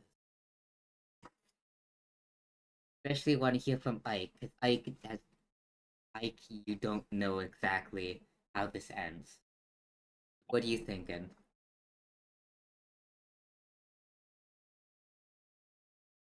They want to put this in a movie? How long did it take us to... I told you, book is a beautiful slow burn, and it doesn't translate well to, the medium of, Fear. film Oh, not that fear. well. What am I saying? Film. The medium of fear. The medium of fear. That sounds like a horror movie Oh, title. no, if I ever heard like, one. your lurking is greatly appreciated, Project Trial. Lurkers are always appreciated. Also, I hope you're enjoying your drawing. Thank you for the hydrates.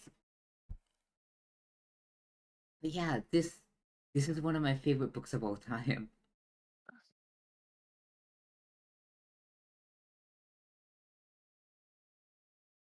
I suppose for anyone looking outside in at this for the first time, it's a bit strange that a book about, like, the vampire has a little more to do with, like, the people he affects more than the vampire himself.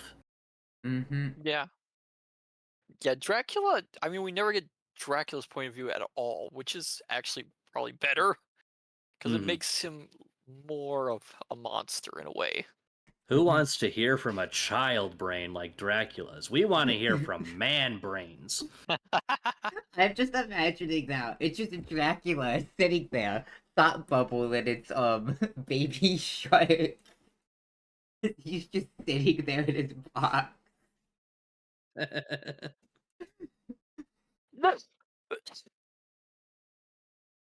I mean, he seems very sure of himself. Oh, yeah. At least at this moment. Mm-hmm. Well, he's running for his life. He Too. may be running for his life, but he's running confidently. Yes. Oh wait, I should actually do that quick. I'm gonna quick update the title so I can add each of your Twitches to it so that Oh yeah, go for it. Okay.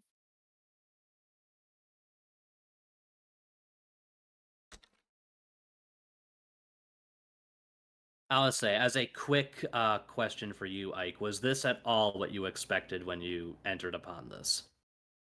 Yeah, kind of.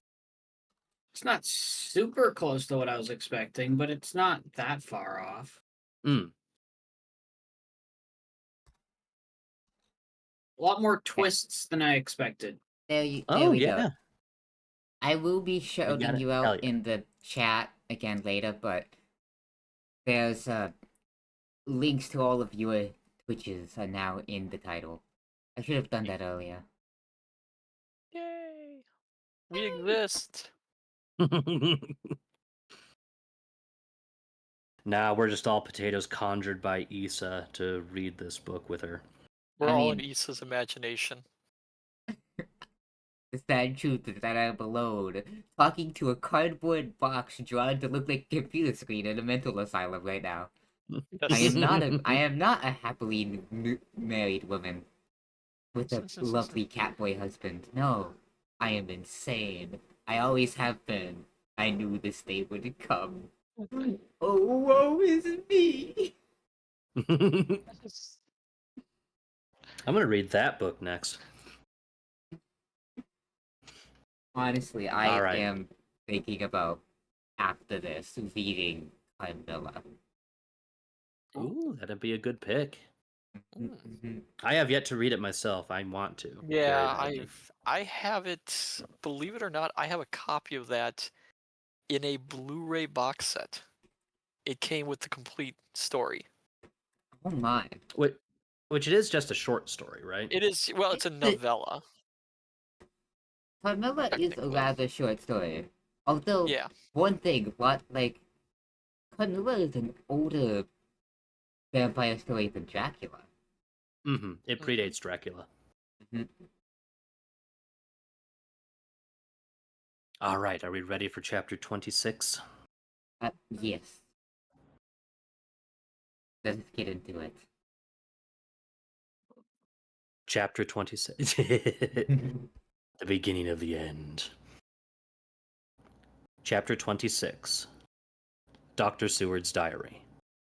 29th of October. This is written in the train from Varna to Galetz. Last night we all assembled a little before the time of sunset. Each of us had done his work as well as he could. So far as thought and endeavor and opportunity go, we are prepared for the whole of our journey, and for our work when we get to Galetz. When the usual time came round, Mrs. Harker prepared herself for her hypnotic effort, and after a longer and more strenuous effort on the part of Van Helsing than has been usually necessary, she sank into the trance. Usually she speaks in a hint, but this time the professor had to ask her questions, and to ask them pretty resolutely before we could learn anything. At last her answer came. I can see nothing. We are still. There are no waves lapping, but only a steady swirl of water softly running along against the hawser. I can hear men's voices calling near and far, and the roll and creak of oars in the rowlocks. A gun is fired somewhere, the echo of it seems far away. There is tramping of feet overhead, and ropes and chains are dragged along. What is this? There is a gleam of light. I can feel the air blowing upon me. Here she stopped. She had risen as if impulsively from where she lay on the sofa, and raised both her hands, palms upwards, as if lifting a weight. Van Helsing and I looked at each other with understanding. Quincy raised his eyebrows slightly and looked at her intently, whilst Harker's hand instinctively closed around the hilt of his kukri. There was a long pause. We all knew that the time when she could speak was passing, but we felt that it was useless to say anything. Suddenly she sat up, and as she opened her eyes, said sweetly, Would none of you like a cup of tea? You must all be so tired. We could only make her happy, and so acquiesced. She bustled off to get tea. When she had gone, Van Helsing said, You see, my friend, he is close to land. He has left his earth chest, but he has yet to get on shore. In the night he may lie hidden somewhere, but if he be not carried on shore, or if the ship do not touch it, he cannot achieve the land. In such case he can, if it be in the night, change his form and jump or fly on shore, as he did at Whitby. But if the day come before he get on shore, then, unless he be carried, he cannot escape. And if he be carried, then the customs man may discover what the box contain. Thus, in fine, if he escape not on shore tonight or before dawn, there will be the whole day lost to him. We may then arrive in time, for if he escape not at night, we shall come on him in daytime, boxed up and at our mercy. For he dare not be his true self, awake and visible, lest he be discovered. There was no more to be said, so we waited in patience until the dawn, at which time we might learn more from Mrs. Harker. Early this morning we listened, with breathless anxiety, for her response in her trance. The hypnotic stage was even longer in coming than before, and when it came the time remaining until full sunrise was so short that we began to despair. Van Helsing seemed to throw his whole soul into the effort. At last, in obedience to his will, she made reply. All is dark. I hear lapping water level with me, and some creaking as of wood on wood. She paused, and the red sun shot up. We must wait till tonight. And so it is that we all traveled towards Galetz in an agony of expectation. We are due to arrive between 2 and 3 in the morning, but already, at Bucharest, we are 3 hours late, so we cannot possibly get in till well after sunup. Thus we shall have 2 more hypnotic messages from Mrs. Harker. Either or both may possibly throw more light on what is happening. Later. Sunset has come and gone. Fortunately, it came at a time when there was no distraction, for had it occurred whilst we were at a station, we might not have secured the necessary calm and isolation. Mrs. Harker yielded to the hypnotic influence even less readily than this morning. I am in fear that her power of reading the Count's sensations may die away, just when we want it most. It seems to me that her imagination is beginning to work. Whilst she has been in the trance hitherto, she has confined herself to the simplest of facts. If this goes on, it may ultimately mislead us. If I thought that the Count's power over her would die away equally with her power of knowledge, it would be a happy thought. But I am afraid that it may not be so. When she did speak, her words were enigmatical. Something is going out. I can feel it pass me like a cold wind. I can hear far off confused sounds, as of men talking in strange tongues, fierce falling water, and the howling of wolves. She stopped, and a shudder ran through her, increasing in intensity for a few seconds, till at the end she shook as though in a palsy. She said no more, even in answer to the professor's imperative questioning. When she woke from the trance, she was cold and exhausted and languid, but her mind was all alert. She could not remember anything, but asked what she had said. When she was told, she pondered over it deeply for a long time and in silence. 30th of October, 7 a.m. We are near Galatz now, and I may not have time to write later. Sunrise this morning was anxiously looked for by us all. Knowing of the increasing difficulty of procuring the hypnotic trance, Van Helsing began his passes earlier than usual. They produced no effect, however, until the regular time, when she yielded with a still greater difficulty, only a minute before the sun rose. The professor lost no time in his questioning. Her answer came with equal quickness. All is dark. I hear water swirling by, level with my ears, and the creaking of wood on wood. Cattle low far off. There is another sound, a queer one like... She stopped and grew white and whiter still. Go on, speak, I command you, said Van Helsing in an agonized voice. At the same time there was despair in his eyes, for the risen sun was reddening even Mrs. Harker's pale face. She opened her eyes, and we all started as she said, sweetly and seemingly with the utmost concern.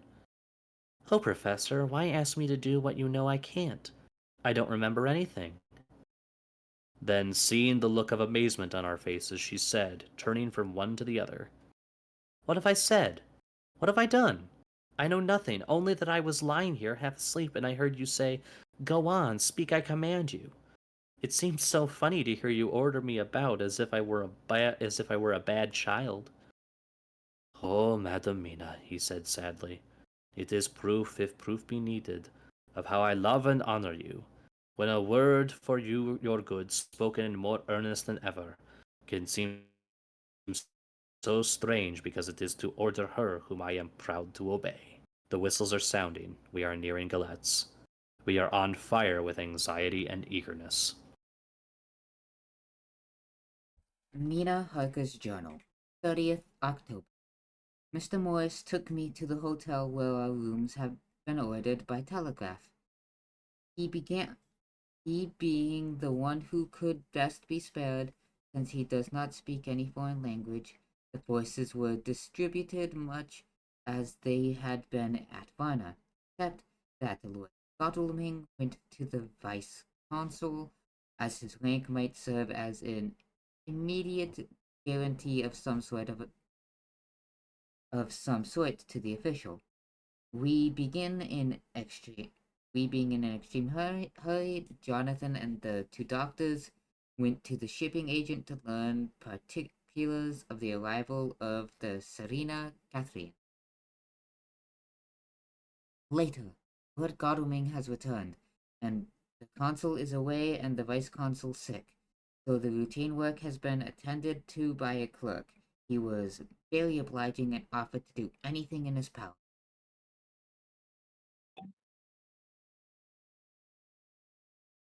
Jonathan Harker's Journal, 30th of October.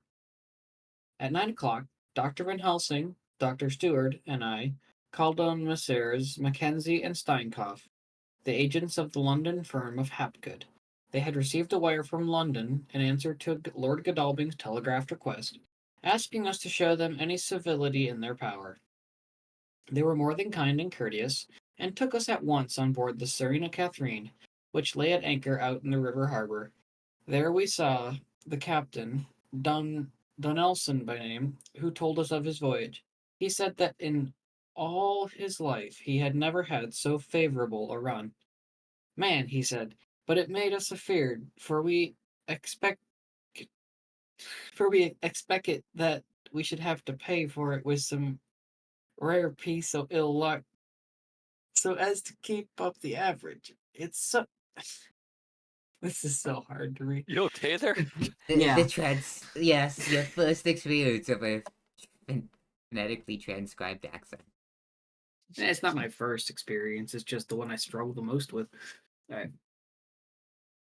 It's no uncanny to run frae London to the Black Sea with the wind a hint ye, as though the Dale himself were blawing on your sail for his aim purpose, and the time we could not, no, not no spare a thing. I can't read this. Gin we were nigh a ship or a port or a headland, for a fog fell on us and traveled with us till when after it had lifted and we looked up, the deadly thing could we see. We ran by Gibraltar without being able to signal until we came to the Dardanelles and had to wait to get our permit to pass. We never were within halo art. At first I inclined to slack off sail and beat about till the fog was lifted, but whilst I thought that if the daily Daily himself were rolling on his sail for any purpose, and the time was spent.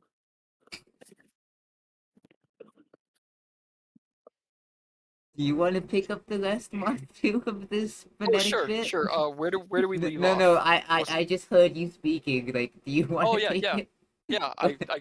I know what accent this is too. Okay, go ahead. Where do we leave off? What was the last word? Sorry, I was glancing at something.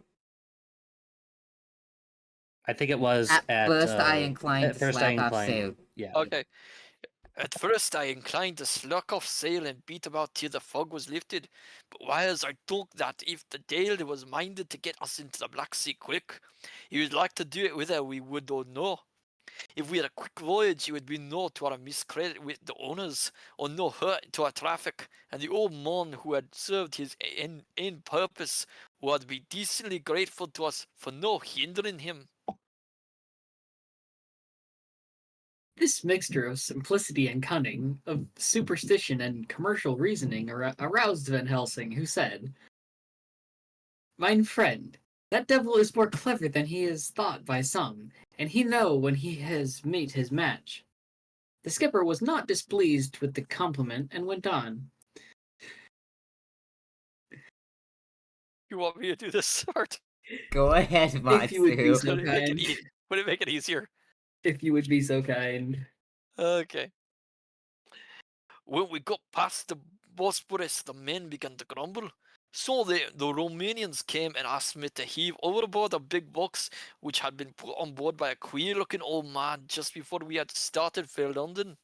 I'd see them spear at the fellow and put out the 12 fingers when they saw him to guard them against evil eye.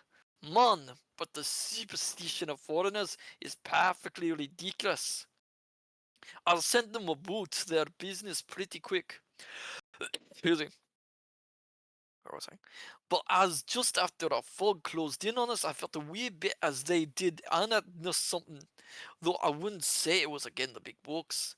Where on we went, and the fog didn't let up for 5 days. I just let the wind carry us. For if the Dale wanted to get somewhere else, well, he would fetch it up here, right?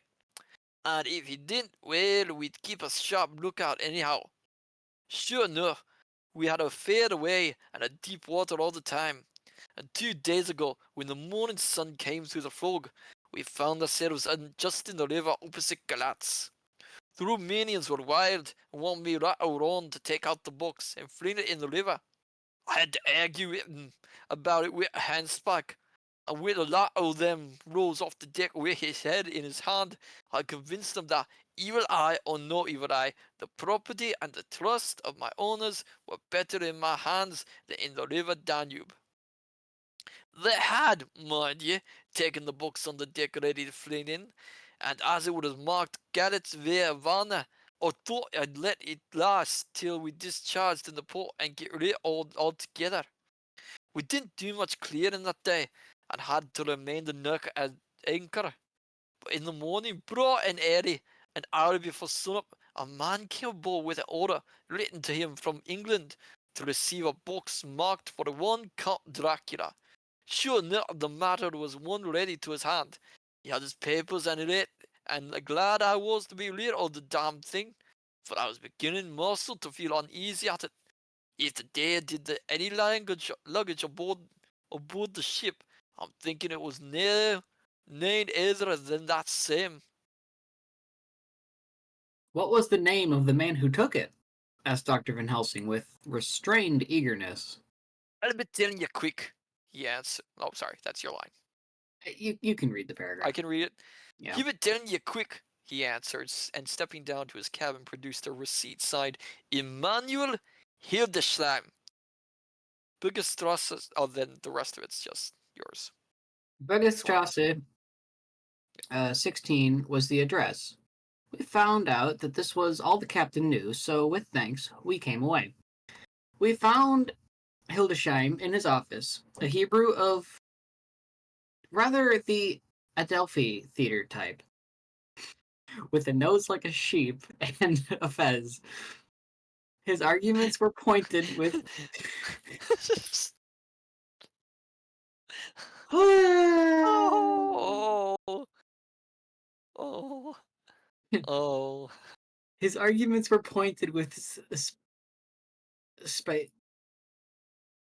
specie? We doing the pronunciation, and with a little bargaining, he told us what he knew. This turned out to be simple but important. He had received a letter from Mr. Deville of London, telling him to receive, if possible, before sunrise so as to avoid customs, a box which would arrive at Galatz in the Tsarina Catherine. This he was to give in charge to a certain Petrov Skinsky, who dealt with the Slovaks who traded down the river to the port. He had been paid for his work by an English banknote, which had been duly cashed for gold at the Danube International Bank. When Skinsky had come to him, he had taken him to the ship and handed over the box so as to save porterage. That was all he knew. When we sought for Skinsky, we were unable to find him.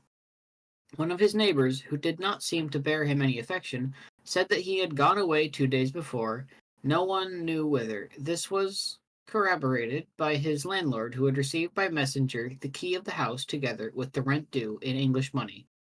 This had been between 10 and 11 o'clock last night. We were at a standstill again. Whilst we were talking, one came running and breathlessly gasped out that the body of Skinsky had been found inside the wall of the churchyard of St. Peter, and that the throat had been torn open as if by some wild animal. Those we had been speaking with ran off to see the horror, the women crying out, "This is the work of a Slovak." We hurried away lest we should have been in some way drawn into the affair, and so detained. As we came home, we could arrive at no definite conclusion. We were all convinced that the box was on its way, by water, to somewhere, but where that might be we would have to discover. With heavy hearts, we came home to the hotel to Mina. When we met together, the first thing was to consult as to taking Mina again into our confidence. Things are getting desperate, and it is at the least, though a hazardous one, as a preliminary step, I was released from my promise to her. Mina Harker's journal, 30th October, evening. They were so tired and worn out and dispirited that there was nothing to be done till they had some rest. So I asked them all to lie down for half an hour whilst I should enter everything up to the moment. I feel so grateful to the man who invented the traveler's typewriter, and to Mr. Morris for getting this one for me. I should have I should have felt quite astray doing the work if I had to write without a pen. Wait, if I had to write with a pen. It is all done. Poor dear Jonathan. What he must have suffered, what must he have what must he be suffering now? He lies on the sofa, hardly seeming to breathe, and his whole body appears to collapse. His brows are knit, his face is drawn with pain. Poor fellow, maybe he is thinking, and I can see his face all wrinkled up with the concentration of his thoughts. Oh, if I could only help at all. I shall do what I can. I have asked Dr. Van Helsing, and he has got me all the papers that I have not yet seen. Whilst they are resting, I shall go over all carefully, and perhaps I may arrive at some conclusion. I shall try to follow the professor's example and think without prejudice on the facts before me. I do believe that under God's providence I have made a discovery. I shall get the maps and look over them. Oh, yogurt. Thank you. I am more than ever sure that I am right. My new conclusion is ready, so I shall go get our party together and read it. They can judge it. It is well to be accurate, and every minute is precious. Mina Herker's memorandum entered in her round of inquiry. Count Dracula's problem is to get back to his own place. A. He must be brought back by someone. This is evident, for he has power to move. For he has power to move himself as he wishes. To, this is evident, for had he power to move himself as he wished, he could go either as man or wolf or bat or in some other way. He evidently fears discovery or interference in the state of helplessness in which he might be confined, as he is between dawn and sunset in his wooden box. B. How can how is he to be taken? Here's a process of exclusion may help here a process of exclusion may help us by road, by rail, by water. By road 1. B1. By road there are endless difficulties, especially in leaving the city. X. There are people people are curious and investigate a hint, a surmise, a doubt as to what might be in the box would destroy him. Why? Wait, this is B1 why. There are, or they may be, customs or octroi officers to pass. His pursuers might follow. This is his highest fear, and in order to prevent his being betrayed, he has repelled so far as he can, even his victim, me. 2. By rail. There is no one in charge of the box. It would have to take its chance of being delayed, and delay would be fatal with enemies on the track. True, he might escape at night, but what would he be if left in a strange place with no refuge that he could fly to? This is not what he intends, and he does not mean to risk it. 3. By water. Here is the safest way in one respect, but with most danger in another. On the water he is powerless except at night. Even then he can only summon fog and storm and snow and but were he wrecked, the living water would engulf him helpless, and he would indeed be lost. He could have the vessel drive to land, but if it were on friendly land wherein he was not free to move, his position would still be desperate. We know from the record that he was on the water, so what we have to do is to ascertain what water. The first thing is to realize exactly what he has done as yet. We may then get a light on what his later task is to be. Firstly, we must differentiate between what he did in London as part of his general plan of action, when he was pressed for the moment and had to arrange as best he could. Secondly, we must see as well as we can surmise it from the facts we know of what he has done here. As to the first, has evidently intended to arrive at Galax, and sent envoys to Varna to deceive us lest we should ascertain his means of exit from England. His immediate and sole purpose then was to escape. The proof of this is the letter of instructions sent to Emmanuel Hildesheim to clear and take away the box before sunrise. There is also the instructions of Petrov Skinsky. These were these we must only guess at, but there must have been some letter or message since Skinsky came to Hildesheim.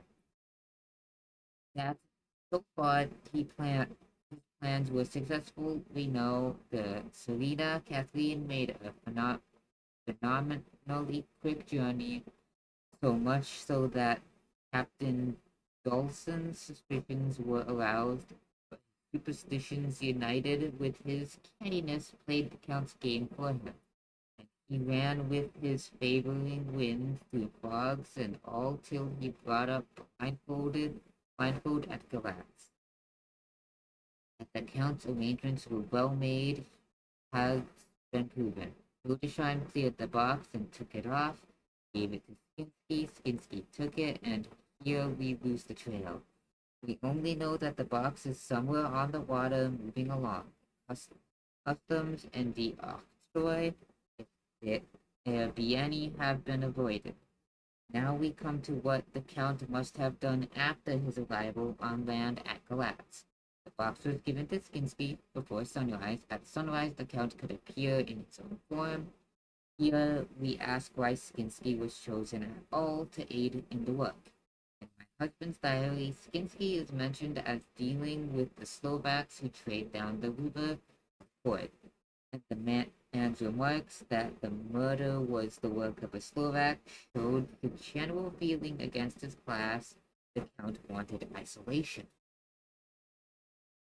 My surmise is this, that in London the Count decided to get back to his castle by water as the most safe and secret way. He was brought from the castle by Pagani, and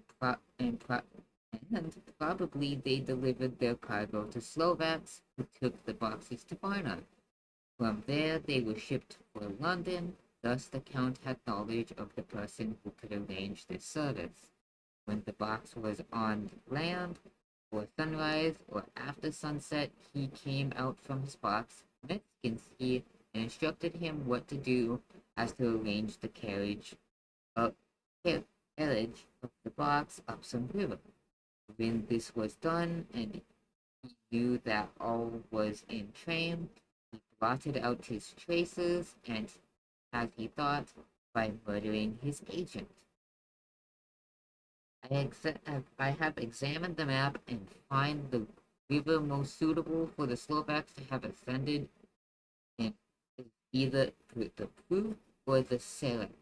I read in the typescript of that in my trance I heard cows low and water swirling level with my ears, and the creaking of wood.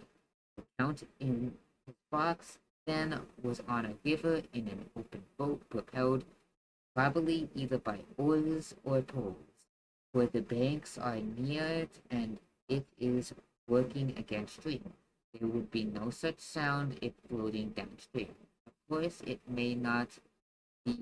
Of course, it may not be either the Seraph or the Truth, but we may possibly investigate further. Now, with these two, the Truth is the more easily navigated, but the Seraph at Fundu, joined by the Briska, which runs around the Borgo Pass. The loop it makes is manifestly as close to Dracula's castle as can be got by water. Mina Piper's journal continued. When I had done reading, Jonathan took me in his arms and kissed me. The others kept shaking me by both hands, and Dr. Van Helsing said, "Oh dear Madam Mina, is once more thy teacher. Her eyes have been where we were blinded. Now we are on the track once again, and this time we may succeed. Our enemy is at his most helpless, and if we can come by him by day on the water, our task would be over. He has a start, but he is powerless to hasten, as he may not leave his box lest those who carry him may suspect. For them to suspect would be to prompt them to throw him in the stream where he perish. This is known and will not now, men. To our council of war, for here and now we must plan what each and all shall do. I shall get a steam launch and follow him, said Lord Godalming, and and and and our horses to follow on land, lest by chance he lands. Good, said the professor, both good, but neither must go alone. There must be force to overcome force if need be. The Slovak is strong and rough, and he carries rude arms. All the, all the men smiled, for amongst them they carried a small arsenal. Said, said Mr. Morris. Said Mr. Morris, I have brought some Winchesters. They are pretty handy in a crowd, and there may be wolves. The Count, if you remember, took some other precautions. He made some requisitions on others that Mrs. Harker could not quite hear or understand. We must be ready at all points. Wait, that one was Dr. Seward. I think I had better to go with Quincy. We have been accustomed to hunt together, and we two well armed will be a match for whatever may come along. You must not be alone, Art. It may be necessary to fight the Slovaks, and a chance thrust, for I don't suppose these fellows carry guns. Would unto all our plans there must be no chances this time. We shall not rest until the Count's head and body have been separated, and we are sure that he cannot reincarnate. He looked at Jonathan as he spoke, and Jonathan looked at me. I could see that the poor dear was torn about his mind. Of course he wanted to be with me, but then the boat service would most likely be the one which would destroy the vampire. Why did I hesitate to write the word? He was silent a while, and during his silence Dr. Van Helsing spoke. Friend Jonathan, this is to you for twice reason. First, because you are young and brave and can fight, and all energies may be needed at the last. And again, that it is your right to destroy him. That which has got such woe in you and yours. Be not afraid for Madam Mina. He will be he will be my care. If I may, I am old, my legs are not so quick to run as once, and I am not used to ride so long or to do as need be, or to fight with lethal weapons.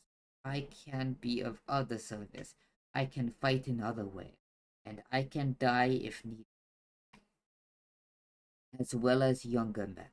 Now let me say that what I would is this. Well, you, my Lord Godalming and friend Jonathan, go in your so swift little steamboat up the river, whilst John and Quincy guard the bank where purchase he may be landed. I will make Madam Mina I will take Madam Mina right into the heart of the enemy's country, whilst the old fox is tied to his box, floating on the running stream, whence he cannot escape to land, where he dares not raise the lid of his coffin box, lest his Slovak carriers should in fear leave him to perish. We shall go in the track where Jonathan went from Bistritz over the Borgo and find our way to the castle of Dracula. Here Madam Mina's hypnotic power will surely help, and we shall find our way, all dark and unknown otherwise, after the first sunrise, when we are near this fateful place. There is much to be done, and other places to be made sanctify, so that the nest of vipers be obliterated. Here Jonathan interrupted him hotly. Do you mean to say, Professor Van Helsing, that you would bring Mina, in her sad case and tainted as she is with that devil's illness, right into the jaws of his death trap? Not for the world, not for heaven or hell. He became almost speechless for a minute and then went on. Do you know what that place is? Have you seen that awful den of hellish infamy, with the very moonlight alive with grisly shapes and every speck of dust that whirls in the wind, a devouring monster in embryo? Have you felt the vampire's lips upon your throat? Here he turned to me, and as his Here he turned to me, and as his eyes lit on my forehead, he threw his arms up in a cry. Oh, my God, what have we done to have this terror upon us?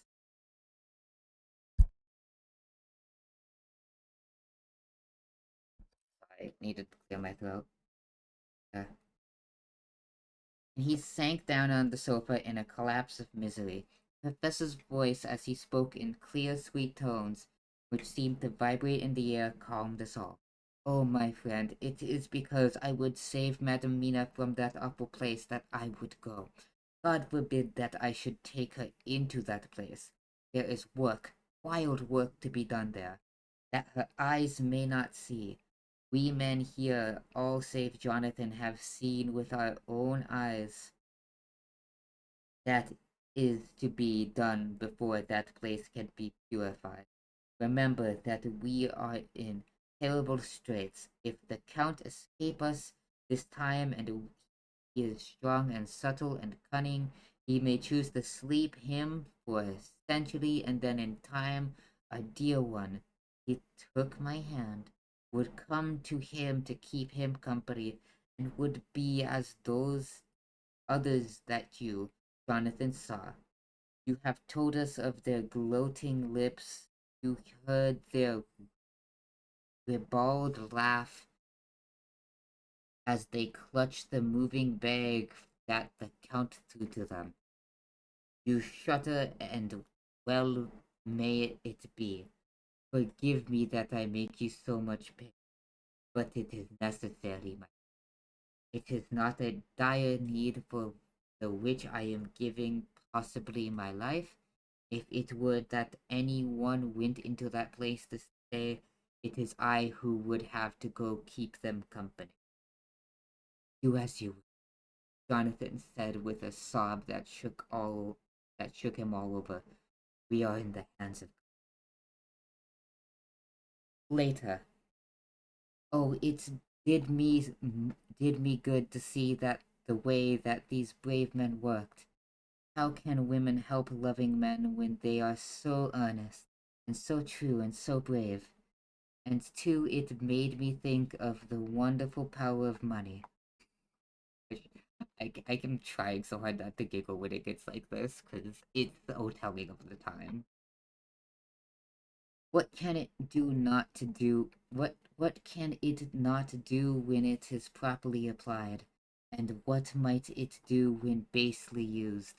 I felt so thankful that Lord Godalming is rich, and that both he and Mr. Morris, who also has plenty of money, are willing to spend it so freely. For if they did not, our little expedition could not start, either so promptly, so well equipped, as it will within another hour. It is not 3 hours since it was arranged that art each of us was to do, and now Lord Godalming and Jonathan have a lovely steam launch, with steam up ready to start at a moment's notice. Dr. Seward and Mr. Morris have half a dozen good horses, well appointed. We have all the maps and appliances of various kinds that can be had. Professor Van Helsing and I are to leave by the 11:40 train tonight for the where we are to get a carriage to drive to the Borgo Pass. We are bringing a good deal of ready money, as we are to buy a carriage and horses. We shall drive ourselves, for we have no one whom we can trust in the matter. The professor knows something of great many languages, so we shall get on all right. We have all good arms, even for me a large bore revolver. Jonathan would not be happy unless I was armed like the rest. Alas, I cannot carry one arm that the rest. The scar on my forehead forbids me that. Dear Dr. Van Helsing comforts me by telling me that I am fully armed, as there may be wolves, that weather may be wolves. The weather is getting colder every hour. There are snow flurries which come and go as warnings. Later, it took all my courage to say goodbye to my darling. We may never meet again. Courage, Mina. The professor is looking at you keenly. His look is a warning. There must be no tears now, unless it may be that God will let them fall in gladness.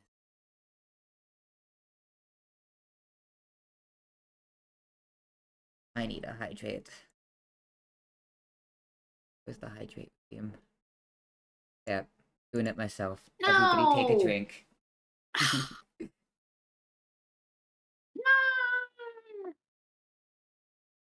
All right.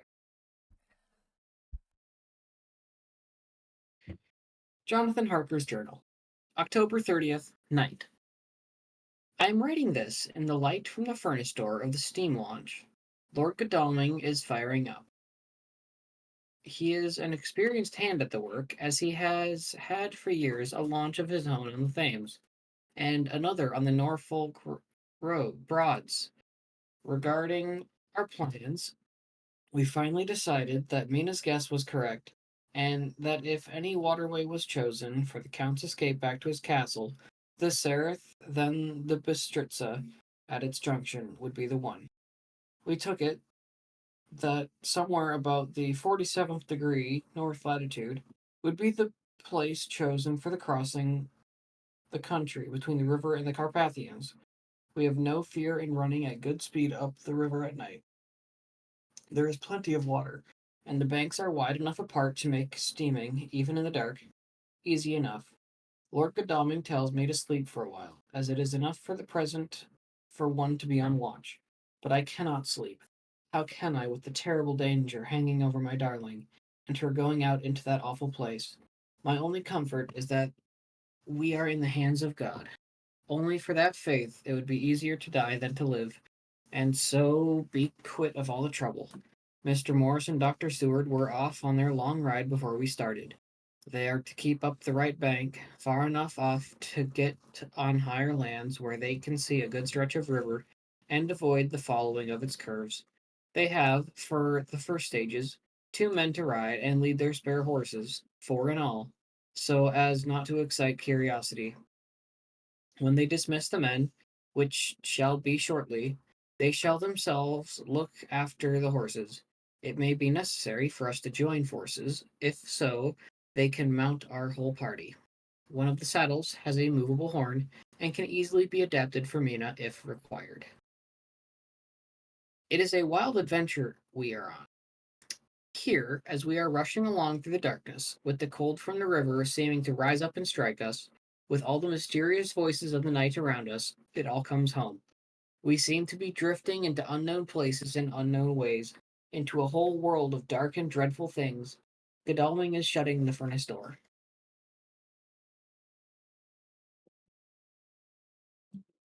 It's 31st of October. Still hurrying along. The day has come, and Godalming is sleeping. I am on watch. The morning is bitterly cold. The furnace heat is grateful, though we have heavy fur coats. As yet, we have passed only a few open boats, but none of them had on board any box or package of anything like the size of the one we seek. The men were scared every time we turned our electric lamp on them and fell on their knees and prayed. 1st of November, evening. No news at all. We have found nothing of the kind we seek. We have now passed into the Bistritza, and if we are wrong in our surmise, our chance is gone. We have overhauled every boat, big and little. Early this morning, one crew took us for a government boat and retreated accordingly. We saw in this a way of smoothing matters, so at Fundu, where the Bistritza runs into the Sereth, we got a Romanian flag, which we now fly conspicuously. With every boat with which we have overhauled since then, this trick has succeeded. We have had every difference shown to us, and not once any objection to whatever we chose to ask or do. Some of the Slovaks tell us a big boat passed them, going at more than usual speed, as she had a double crew on board. This was before they came to Fundu, so they could not tell us whether the boat turned into the Bistritza or continued on up the Sereth. At Fundu, we could not hear of any such boat, so she must have passed there in the night. I am feeling very sleepy. The cold is perhaps beginning to tell upon me, and nature must have rest some time. Godalming insists that he shall keep the first watch. God bless him for all his goodness to my poor dear Mina and me. 2nd of November, morning. It is broad daylight. That good fellow would not wake me. He says it would have been a sin to, for I slept peacefully and was forgetting my trouble. It seems brutally selfish to me to have slept so long and let him watch all night, but he was quite right. I am a new man this morning, and as I sit here and watch him sleeping, I can do all that is necessary both as to minding the engine, steering, and keeping watch. I can feel that my strength and energy are coming back to me. I wonder where Mina is now, and Van Helsing.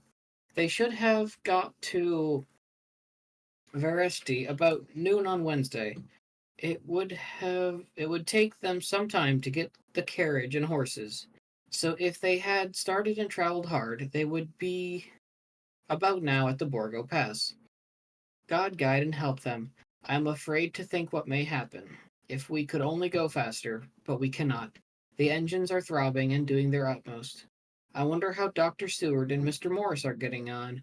There seem to be endless streams running down the mountains into this river, but as none of them are very large at present, at all events, though there are terrible doubtless in winter and when the snow melts, the horsemen may not have met such much obstruction. I hope that before we get to Strasba, we may see them, for if by that time we have not overtaken the Count, it may be necessary to take counsel together what to do next.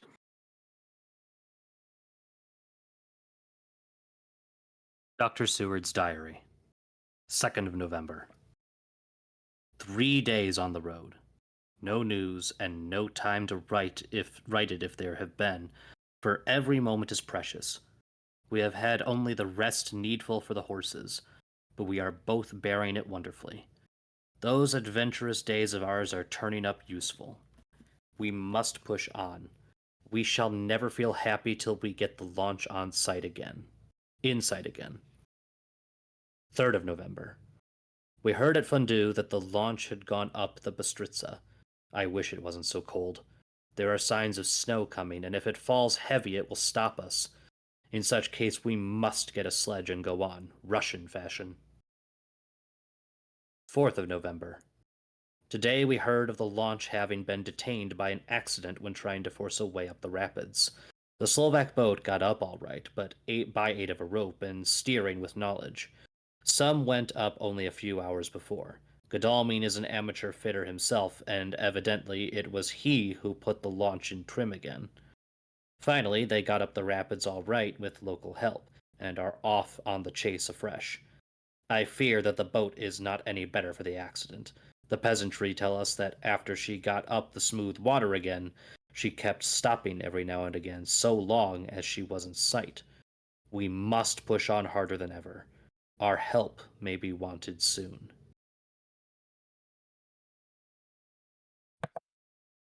Mina Harker's Journal, 31st October. Arrived at Velocity at noon. The professor tells me the professor tells me that this morning at dawn we could hardly hypnotize me, and that all I could say was dark and quiet. He is off now buying a carriage and horses. He says that he will later on try to buy additional horses so that we maybe change them on the way. We have something more than 70 miles before us. The country is lovely and most interestingly, if only we were on different conditions. The country is lovely and most interesting. Only we were under different conditions. How delightful it would be to see it all. If Jonathan and I were driving through it alone, what a pleasure it would be. Stop and see people and learn something of their life. Fill our minds and memories with all the colors of the whole world. Beautiful country, but later, Dr. Van Helsing has returned. He has got the carriage and horses. We are to have some dinner and to start in an hour. The landlady is putting us up in a huge basket of putting us up a huge basket of provisions. Seems enough for a company of soldiers. The professor encourages her and whispers to me that it may be a week before we can get any food again. He has been shopping too and has sent home such a wonderful lot of fur coats and wraps, all sorts of warm things. There will not be any chances of our being. We shall soon be off. I am afraid to think what may happen to us. We are truly in the hands of God. He alone knows what may be, and I pray him with all the strength of my sad and humble soul that he will watch over my beloved husband, and whatever may happen, Jonathan may know that I loved him more than I can say, that my last truest thought will always be of him. Is everyone ready for the last chapter? Oh yes. It's So the last ready. chapter. This is it. This is it. There is a We are. small epilogue, but other than that, this is it. This is the last chapter. Yeah, I'm ready.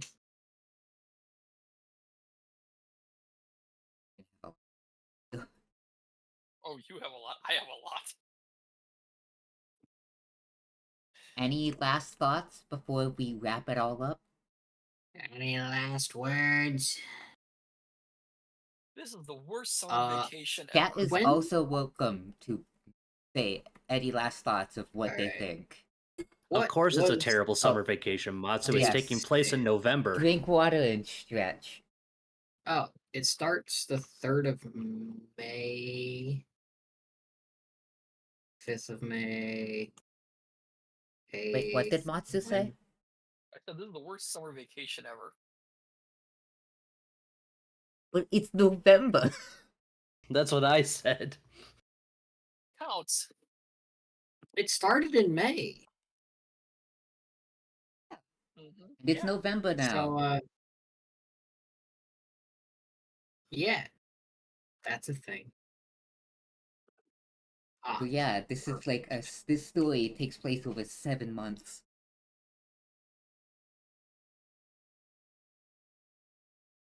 Imagine if we did this, but like we only read things at the time in which it says it happens. Wait, this hasn't We should- taken us 7 months with scheduling and everything? Oh my! How long have we been doing this? I don't know anymore. You know what? It has been quite a few Sundays. I think it's been about 7 months. Oh my goodness. Oh, Asa! if only we started like a month later, then we could have been doing everything on time. We can stop here and do it next month. No, no, we're wrapping this Yes, up today.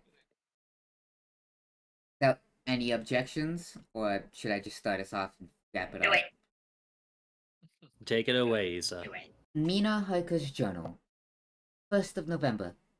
All day long we have traveled, and at a good speed. The horses seem to know that they are being kindly treated, for they go willingly, their full stage at best speed. We have now had so many changes, find the same thing constantly that we are encouraged to think that the journey will be an easy one. Dr. Van Helsing is laconic. He tells the farmers that he is hurrying to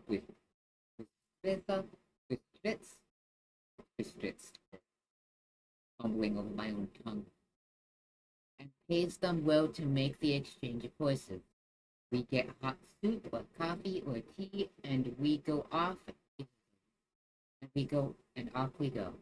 It is a lovely country full of beauties of all imaginable kinds, and the people are brave and strong and simple, and seem full of nice qualities. They are very, very superstitious. In the first house where we stopped, when the woman who served us saw the scar on my forehead, she crossed herself and put two fingers towards me.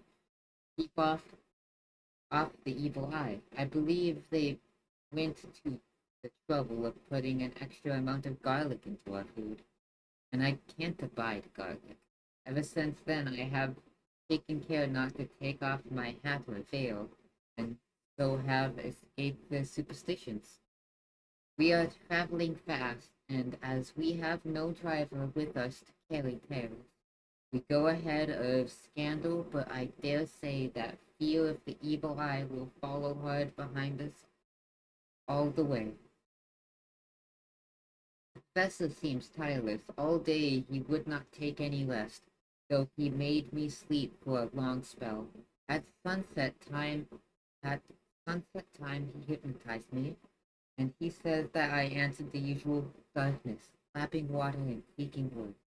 So our enemy is still on the river. I'm afraid to think of Jonathan, but somehow I now know that but somehow I have now no fear for him or for myself. I light this whilst we wait in a farmhouse for the horses got ready. Dr. Van Helsing is sleeping. Poor dear, he looks very tired and old and gray, but his mouth is set firm as a conquistador. Even in his sleep, he is instinct with resolution. When we have well started, I must make him rest while I drive. I shall tell him that we have days before us and we must not break down, when most of all his strength will be needed. All is ready. We are off shortly. 2nd of November, morning. I was successful and we took turns driving all night. Now the day is on us, bright, bright through cold. There is a strange heaviness in the air. I think heaviness, for want of a better word. I mean that it oppresses us both. It is very cold, and only our warm furs keep us comfortable. At dawn, Van Helsing hypnotized me. He says I answered darkness, speaking wood, and pouring water. The river is changing as they ascend. I do hope that my darling will not run any chance of danger, more than need be, but we are in God's hands. 2nd of November, night. All day long driving. Country gets wilder as we go, and the great spurs of the Carpathian, which at Velesti seems so far from us and so low on the horizon, seem to gather round us and tower in front. We both seem in good spirits. I think we make an effort each to cheer on the other. In the doing so, we cheer ourselves. Dr. Van Helsing says that by morning we shall reach the Borgo Pass. The houses are very few here now, and the professor says that the last horse we got will have to go on with us, as we may not be able to cut two in addition to the two we had rechanged, so that now rude we have a rude four in hand. Steel horses are patient and good, and they give us no trouble. We are not worried with other travelers, and so even I can drive. We shall get to the pass in daylight. We do not want to arrive before. So we take it easy and have each a long rest and oh what will tomorrow bring to us? We go to seek we go to seek the place where my poor darling suffered so much. God grant that we may be guided aright, and that he will deign to watch over my husband and those dear to us both, and who are in such deadly peril. As for me, I am not worthy in his sight. Alas, I am unclean to thee until he may deign to let me stand forth in his sight as one of those who have not incurred his wrath.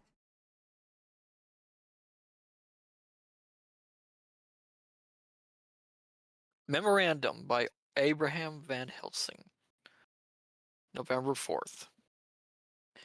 This is to my old and true friend John Stewart, M.D. of Purefield, London, in case I may not see him. It may explain. It is morning, and I write by a fire which all the night I have kept alive, Madam Mina aiding me. It is cold, cold, so cold that the grey, heavy sky is full of snow, which when it falls will settle for all winter unless the ground is hardening to receive it. It seems to have affected Madam Mina. She has been so heavy of head all day that she was not like herself. She sleeps and sleeps and sleeps. She, who is usually so alert, have done literally nothing all the day. She even have lost her appetite. She make no entry into her little diary. She who write so faithful at every pause. Something whispers to me that all is not well. However, tonight she is more vif. Her long sleep all day has refreshed and restored her, for now she is all sweet and bright as ever.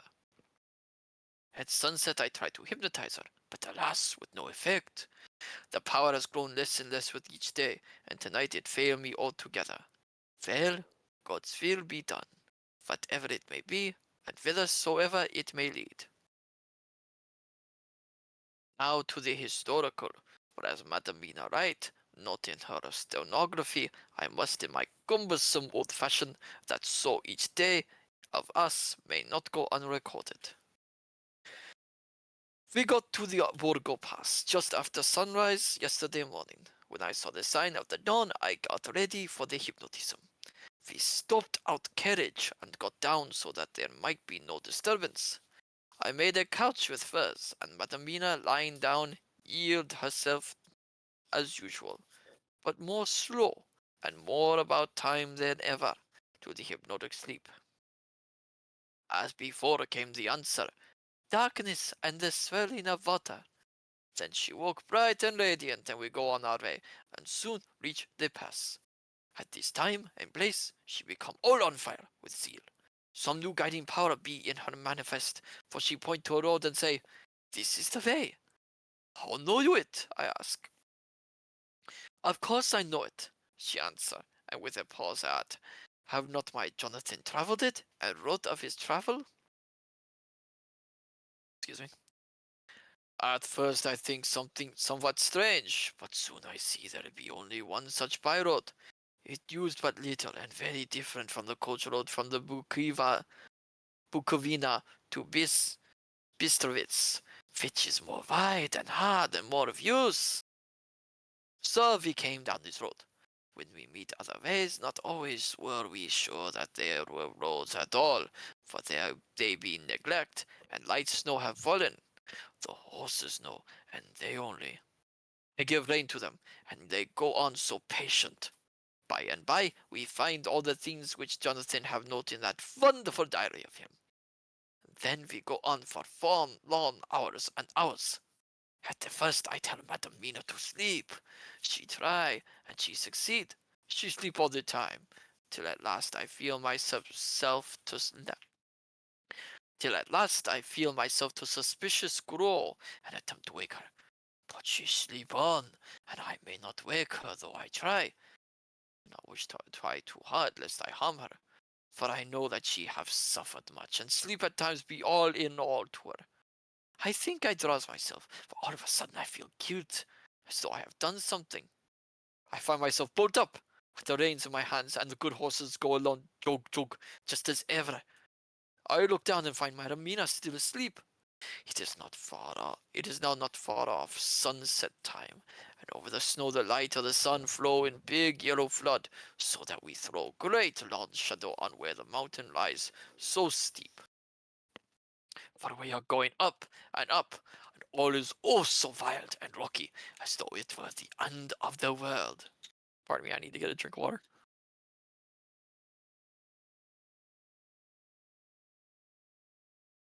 Then I arouse Madam Mina. This time she wake with not much trouble, and then I try to put her to hypnotic sleep.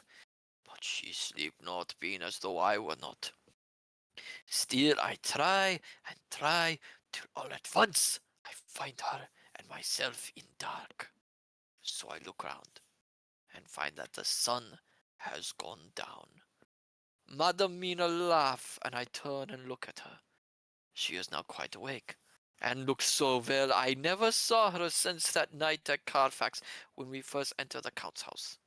I am amazed and not at ease then, but she is so bright and tender and thoughtful for me that I forget all fear. I light a fire, for we have brought supplies of wood with us, and she prepare food while I undo the horses and set them, tethered in shelter to feed. Then, when I've returned to the fire, she have my supper ready. I go to help her, but she smile and tell me that she have eat already. That she was so hungry that she would not wait. I like it not, and I have grave doubts. But I fear to affright her, and so I am silent of it. She helped me, and I eat alone, and then we wrap in fur and lie beside the fire, and I tell her to sleep, while I watch. But presently I forget all of watching, and when I suddenly remember that I watch, I find her lying quiet, but awake, and looking at me with so bright eyes. Once, twice more the same occurred, and I get much sleep till before morning. When I wake, I try to hypnotize her, but alas, though she shut her eyes obedient, she may not sleep. The sun rise up and up and up, and the sleep come to her too late, but so heavy that she will not wake. I have to lift her up and place her sleeping in the carriage, when I have harnessed the horses and made all ready. Madam still sleep, and she look at her sleep more healthy and more redder than before, and I like it not. And I am afraid. I am afraid of all things, even to think, but I must go on my way.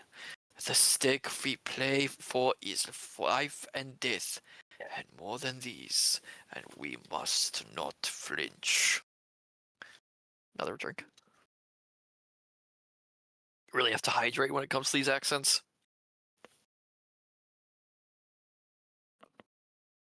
5th November, morning. Let me be accurate in everything. For though you and I have seen some strange things together, you may at first think that I, Van Helsing, am mad. That the many horrors and the so long strain on nerves has at last turned my brain. All yesterday we traveled. Oh, always getting closer to the mountains and moving into a more and more wild and desert land. There are great frowning precipices and much falling water, and nature seemed to have held some time her carnival. Madam Mina was still asleep, and though I did have hunger and appeased it, I could not waken her, and even for food. I began to fear that the fatal spell of the place was upon her, tainted as she is with that vampire baptism. Well, said I to myself, if it be that she sleep all the day, I shall also be that I do not sleep at night. As we travelled on the rough road, for a road of an ancient and imperfect kind that it was, I held down my head and slept. Again I waked with a sense of guilt and of time past, and found Madam Mina still sleeping, and the sun low down. But all was indeed changed. The frowning mountains seemed further away, and we were near the top of a steep rising hill, on the summit of which was such a castle as Jonathan tell of in his diary. At once I exulted and feared. Hold on a second. For now, for good or ill, the end was near. I woke Madam Mina and again tried to hypnotize her, but alas, unavailing till too late. Then ere the great dark came upon us, for even after down sun the heavens reflected the gone sun on the snow, and all was for a time in a great twilight. And I took out the horses and fed them in what shelter I could. Then I make a fire, and near it I make Madam Mina, now awake and more charming than ever, sit comfortable amid her rugs. I got ready food, but she would not eat, simply saying that she had not hunger. I did not press her, knowing her unavailous, but I myself eat, for I must needs now be strong for all. Then, with the fear on me of what might be, I drew a ring so big for her comfort, round where Madam Mina sat, and over the ring I passed some of the wafer, and I broke it fine so that all was well guarded. She sat still all the time, so still as one dead, and she grew whiter and even whiter till the snow was not more pale. And no word she said, but when I drew near, she clung to me, and I could know that the poor soul shook her from head to feet with a tremor that was pain to feel. I said to her presently, when she had grown more quiet, will you not come over to the fire? For I wished to make a test of what she could. She rose, she rose obedient, but when she had made a step, she stopped and stood as one stricken. Why not go on? I asked, and she shook her head, and coming back sat down in her place, and then looking at me with open eyes as if one waked from sleep, she said simply, I cannot, and remained silent. I rejoiced, for I knew that what she could not, none of those that we dreaded could. Though there might be danger to her body, yet her soul was safe. Presently the horses began to scream, and tore at their tethers still, till I came to them and quieted them. When they did feel my hands on them, they whinnied low as in joy, and licked at my hands, and were quiet for a time. Many times through the night did I come to them, till my coming was with quiet of them. In the cold hour, the fire began to die, and I was about stepping forth to replenish it, for now the snow came in flying sweeps, and with it a chill mist. Even in the dark there was a light of some kind, as there ever is over snow, and it seemed as though the snow flurries and the leaves of mist took shape as of women with trailing garments. All was in dead, grim silence, only that the horses whinnied and cowered as if in terror of the worst. I began to fear, horrible fears. But then came to me the sense of safety in that lane wherein I stood. I began too to think my imaginings were of the night, and the gloom, and the unrest that I have gone through, and all the terrible anxiety. It was as though my memories of all of Jonathan's horrid experience were befooling me. For the snowflakes and the mist began to wheel and circle around, till I could get as though a shadowy glimpse of those women that would have kissed him. And then the horses cowered and lowered and moaned in terror as men do in pain. Even the madness of fright was not to them, so that they could break away.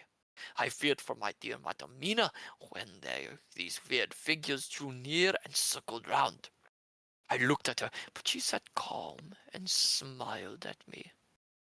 When I would have stepped to the fire to replenish it, she caught me and held me back, and whispered, like a voice that one hears in a dream, so low it was. No, no, do not go without. Here you are safe. I turned to her and looked in her eyes and said, but you? It is for you that I fear. Whereat she laughed, a laugh low and unreal, and said, fear from me? Why fear from me? None safer in all the world from them than I am. And as I wondered at the meaning of her words, a puff of wind made the flame leap up, and I see the red scar on her forehead. Then alas, I knew.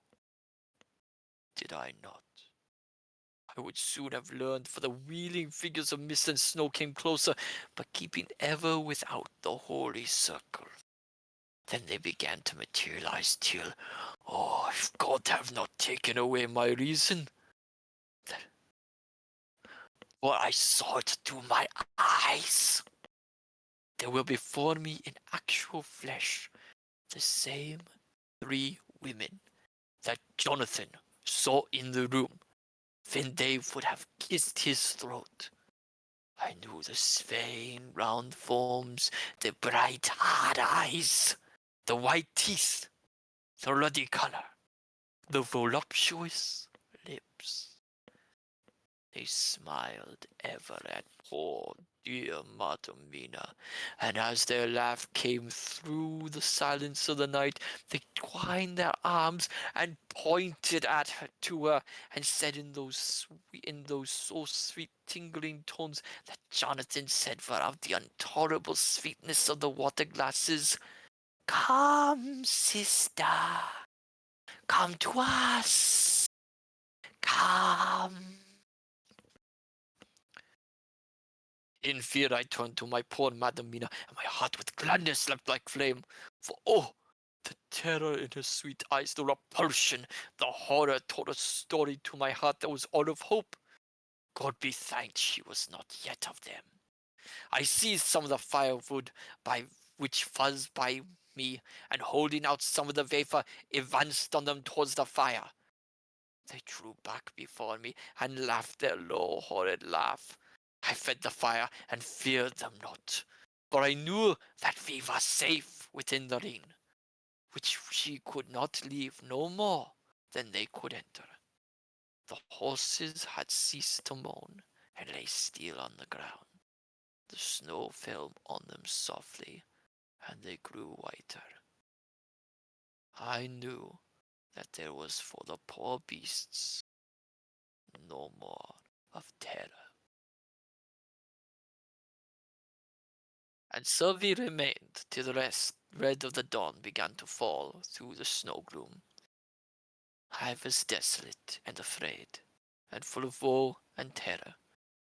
When that beautiful sun began to climb the horizon, life was to me again. At the first coming of the dawn, the horrid figures melted in the whirling mist and snow. The wreaths of transparent gloom moved away towards the castle and were lost. Instinctively, with the dawn coming, I turned to Madam Mina, intending to hypnotize her, but she lay in a deep and sudden sleep from which I could not wake her. I tried to hypnotize through her sleep, but she made no response, none at all, and the day broke. I fear yet to stir. I have made my flower. I have made my fire, and I have seen the horses. They are all dead. Today I have much to do here, and I keep waiting till the sun is up high. For there may be places where I must go, where that sunlight, though snow and mist obscure it, will be to me a safety. I will strengthen me with breakfast, and then I will do my terrible work. Madam Mina still sleeps, and God be thanked, she is calm in her sleep. First off, bravo. Well done. Teapot, teapot. That was fantastic. You're making me blush. You're showing us all up. How can we ever compare to that performance? All right. Oh, Jonathan waist Harker's scrubbing, yeah. journal. 4th of November, evening. The accident to the launch has been a terrible thing for us. Only for it, we should have overtaken the boat long ago, and by now my dear Mina would have been free. I fear to think of her, off on the wolds near that horrid place. We have got horses, and we follow on the track. I note this, whilst Galdaming is getting ready. We have our arms. The Stegani must look out if they mean fight. Oh, if only Morris and Sayward were with us. We must only hope. If I write no more goodbye, Mina, God bless and keep you. Dr. Seward's diary. 5th of November. With the dawn, we saw the body of Zgani before us dashing away from the river with their leiter wagon. They surrounded it in a cluster and hurried along as though beset. The snow is falling lightly, and there is a strange excitement in the air. It may be our own excited feelings, but the depression is strange. Far off I hear the howling of wolves.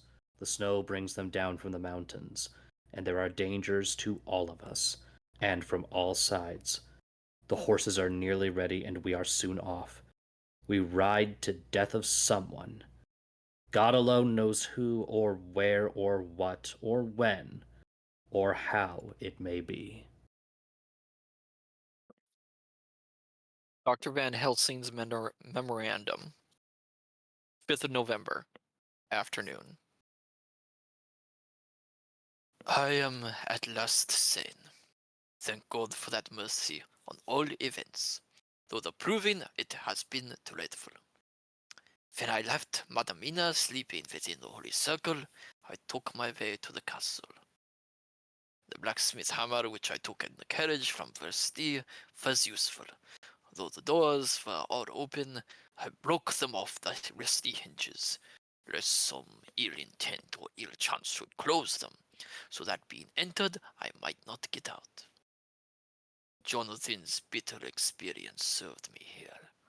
By memory of his diary, I found my way to the old chapel, for I knew that here be my work lay. There was oppressive. It seemed as if there was some sulphurous fume, which at times made me dizzy, Either there was a roaring in my ears, or I heard afar off the howl of wolves. Then I bethought me of my dear Madamina, and I was in terrible plight. The dilemma had me between his horns. Her I had not dared to take into this place, but live safe from the vampire in that holy circle. And yet even there would be the wolf. I resolved me that my work lay here, that as to the wolves we must submit, if it were God's will. At any rate, it was only death and freedom beyond. So did I choose for her. Had it been for myself, the choice had been easy. The more the wolf was better to rest in than the grave of the vampire. So I make my choice to go on with my work. I knew that there were at least 3 graves to find. Graves that are inhabited. So I search, and I search, and I find one of them. She lay in her vampire sleep, so full of life and voluptuous beauty that I shot her, as though I have come to do murder. Ah, I doubt not that in the old time, when such things were, many a man who set forth to do such a task as mine found at the last his heart fail him, and then his nerve. So he delay and delay and delay till the mere beauty and the fascination of the wanton undead have hypnotized him. And he remain on and on till sunset come and the vampire's sleep be over. Then the beautiful eyes of the fair woman open and look love, and the voluptuous mouth present with a kiss, and the man is weak. And there remain one more victim in the vampire fold. One more to swell the grim and grisly ranks of the undead. There is some fascination, surely, when I am moved by the mere presence of such a one. Even lying as she lay in a tomb fretted with age and heavy with the dust of centuries, though there be that horrid odour such as the layers of the Count have had. Yes, I was moved. I, Van Helsing, with all my purpose and with my motive for hate, I was moved to a yearning for delay, which seemed to paralyze my pardon me, my faculties, and to clog my very soul. It may have been that the need of natural sleep and the strange oppression of the air were beginning to overcome me. Certain it was that I was lapsing into sleep, the open-eyed sleep of the one who yields to a sweet fascination, when there came through the snow-stilled air a long, long wail, so full of woe and pity that it woke me like the sound of a clarion. For it was the voice of my dear Madamina that I heard. Then I braced myself again to my horrid task, and found by wrenching away tomb tops one other of the sisters, the other dark one. I dared not pause to look on her as I had on her sister, lest once more I should begin to be in thrall. But I go on searching until presently I find in a high great tomb, as if made to one much beloved, the other fair sister, which, like Jonathan, I had seen to gather herself out of the atoms of the mist. She was so fair to look on, so radiantly beautiful, so exquisitely voluptuous, that the very instinct of man in me, which calls some of my sex to love and to protect one of hers, made my head whirl with new emotion.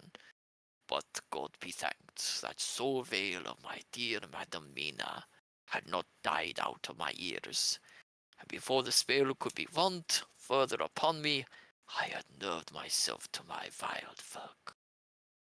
By this time I had searched all the tombs in the chapel, so far as I could tell, and as there had been only 3 of these undead phantoms around us in the night, I took it that there were no more of active undead exist.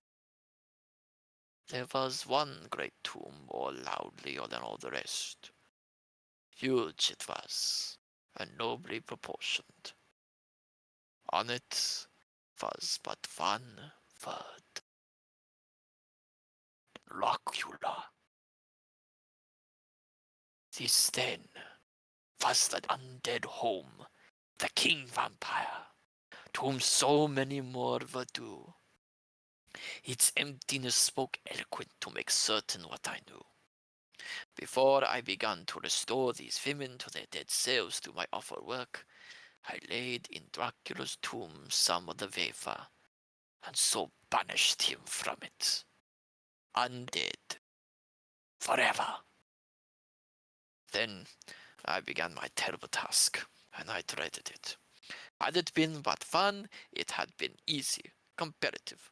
But three, to begin twice more after I had been through a deed of horror, for it was terrible with the sweet Miss Lucy. What would it not be with these strange ones who had survived through centuries, and who had been strengthened by the passing of the years?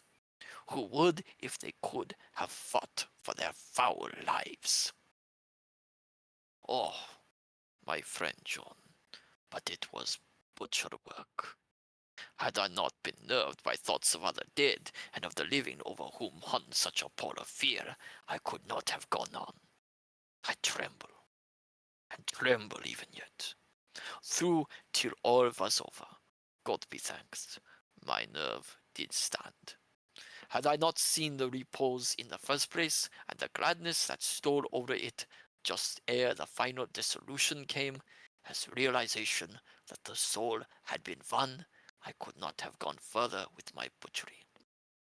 I could not have endured the horrible sword screeching as the stake drove home, the plunging of writhing form and lips of bloody foam. I should have fled in terror and left my work undone. But it is over, and the poor souls, I can pity them now, and weep as I think of them placid each in her full sleep of death for a short moment ere fading. For, friend John, hardly had my knife severed the head of each before the whole body began to melt away and crumble into its native dust, as though the death that should have come centuries ago had at last assert himself, and say at once and loud, I am here. Before I left the castle, I so fixed its entrances that nevermore can the Count enter there undead. When I stepped into the circle where Madame Mina slept, she woke from her sleep, and seeing me, cried out in pain that I endured too much. Come, she said, come away from this awful place. Let us go to meet my husband, who is, I know, coming towards us. She was looking thin and pale and weak, but her eyes were pure and glowed with fervor. I was glad to see her paleness and her illness, for my mind was full of the fresh horror of that ruddy vampire sleep. And so, with trust and hope, and yet full of fear, we go eastward to meet our friends, and him, whom Madam Mina tell me that she know are coming to meet us. Mina Harker's journal. 6th November. It was late in the afternoon when the professor and I took our way towards the east, whence I knew Jonathan was coming. We did not go fast, though the way was steeply downhill, for we had to take heavy lugs and straps with. We dared not face the possibility of being left without warmth in the cold. We had to take some of our provisions too, for we were in a perfect desolation. So far as we could see through the snowfall, there was not even the sign of habitation. Where, where, where we had gone about a mile, I was tired with the heavy walking and sat down to rest. Then we looked back and saw where the clear line of Dracula's castle cut the sky, where we were so deep under the hill whereon it sat, that the angle of perspective of the Carpathian Mountains was far below it. We saw it We saw it in all its grandeur, perched 1,000 feet on the summit of a sheer precipice, with seemingly a great gap between it and the peak of the adjacent mountain on any side. There was something wild and uncanny about the place. We could hear the distant howling of wolves.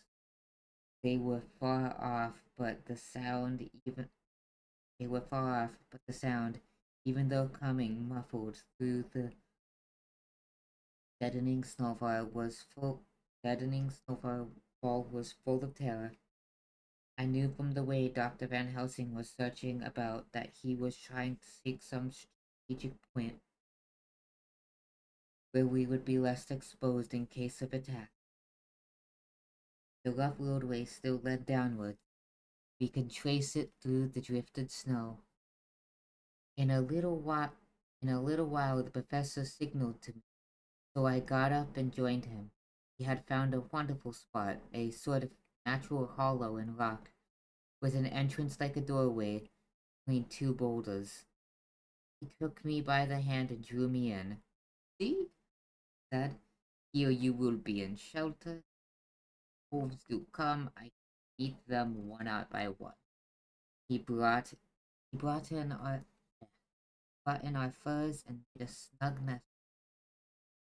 Got out some provisions, forced them upon me, but I could not eat. Even tried to do so was repulsive to me. Much as I would have liked to please him, I could not bring myself to the attempt. He looked very sad, but did not reproach me. Taking his field glasses from the case, he stood on top of the rock and began to search the horizon. Suddenly he called out, look, Madam Mina. Look, look! I sprang up and stood beside him on the rock, handed me his glasses, and pointed. The snow was now falling more heavily and swirled about fiercely. From a high wind was beginning to blow, however, there were times where there were pauses between the snow flurries, and I could see a long way round. From the height where we were, it was possible to see a great distance. Far off, beyond the white waste of snow, I could see the river laying like a black ribbon in gold as it wound its way. Straight in front of us and far off, in fact, so that near that I wondered had not noticed before, came a group of mounted men hurrying along. In the midst of them was a cart, long a long liter wagon, which swept from side to side like a dog's tail wagging, and with each stern inequality of the road outlined against the snow as they were, I could see from the men's clothes that they were peasants or gypsies of some kind.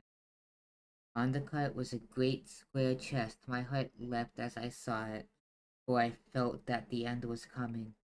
Evening was now drawing close, and well I knew that at sunset the thing which was till then imprisoned there would take new freedom, and could in any of many forms elude all pursuit. In fear I turned to the professor. To my consternation, however, he was not there. An instant later I saw him below me. Round the rock he had drawn a circle, such as we had found shelter in last night. When he had completed it, he stood beside me again, saying, at least you shall be safe here from him.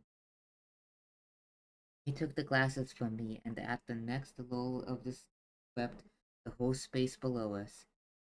He said, they come quickly. They are flogging the horses and galloping as hard as they can. He paused and went on in a hollow voice. They are racing for the sunset. We may be too late. God's will be done. Down came another blinding rush of driving snow, and the whole landscape was blotted out. Soon passed, however, and once more his glasses were fixed on the plain. Then came a sudden cry. Look, look, look! See, two horsemen follow fast, coming up from the south. It must be Quincy and John. Take the glasses. Look before the snow blots it out. I took it and looked. The two men might be Dr. Seward and Mr. Morris. I knew at all events that neither of them was Jonathan. At the same time, I knew that Jonathan was not far off. Looking around, I saw on the north side of the coming party two other men riding at breakneck speeds. One of them I knew was Jonathan, and the other I took, of course, to be Lord Godalming. They too were pursuing the party with the cart. When I told the professor, he shouted in glee like a schoolboy, and after looking till, intently till the snowfall made sight impossible, he laid his Winchester rifle ready for use against the boulder at the opening of our shelter. They they they are all converging. Time comes we shall have gypsies on all sides.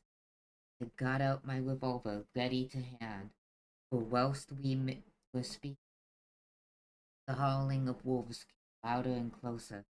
When the snowstorm abated a moment, we looked again. It was strange to see the snow falling in such heavy flakes close to us.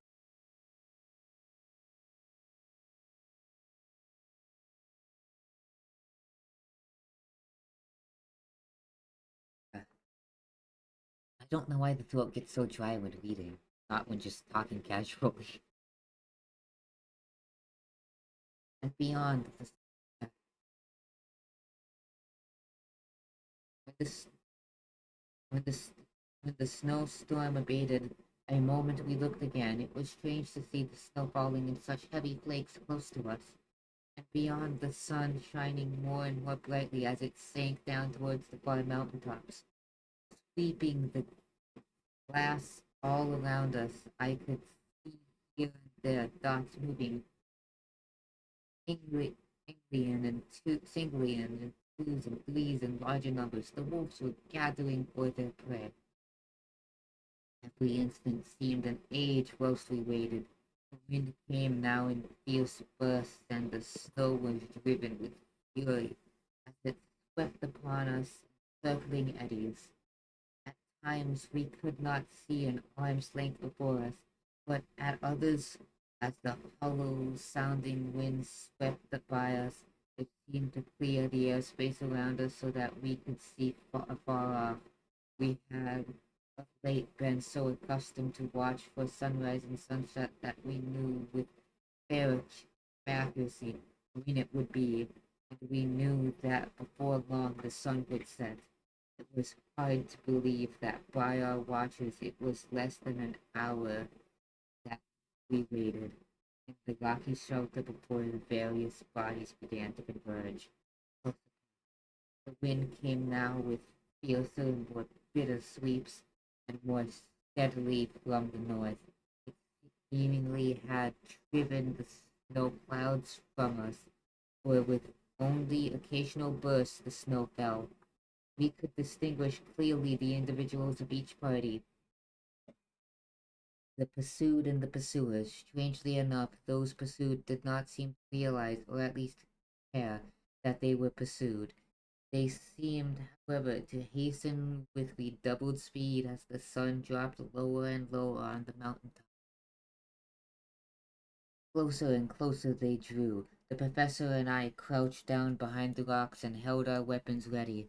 I could see that he was determined that they should not pass. One and all were quite unaware of our presence. All at once, two voices shouted out to halt. One was my Jonathan, raised in a high key of passion, and the other Mr. Morris's strong, resolute tone of quiet command. The gypsies may not have known the language, but there was no mistaking the tone in whatever tongue the words were spoken. Instinctively they reined in, and at that instant Lord Godalming and Jonathan dashed up at one side.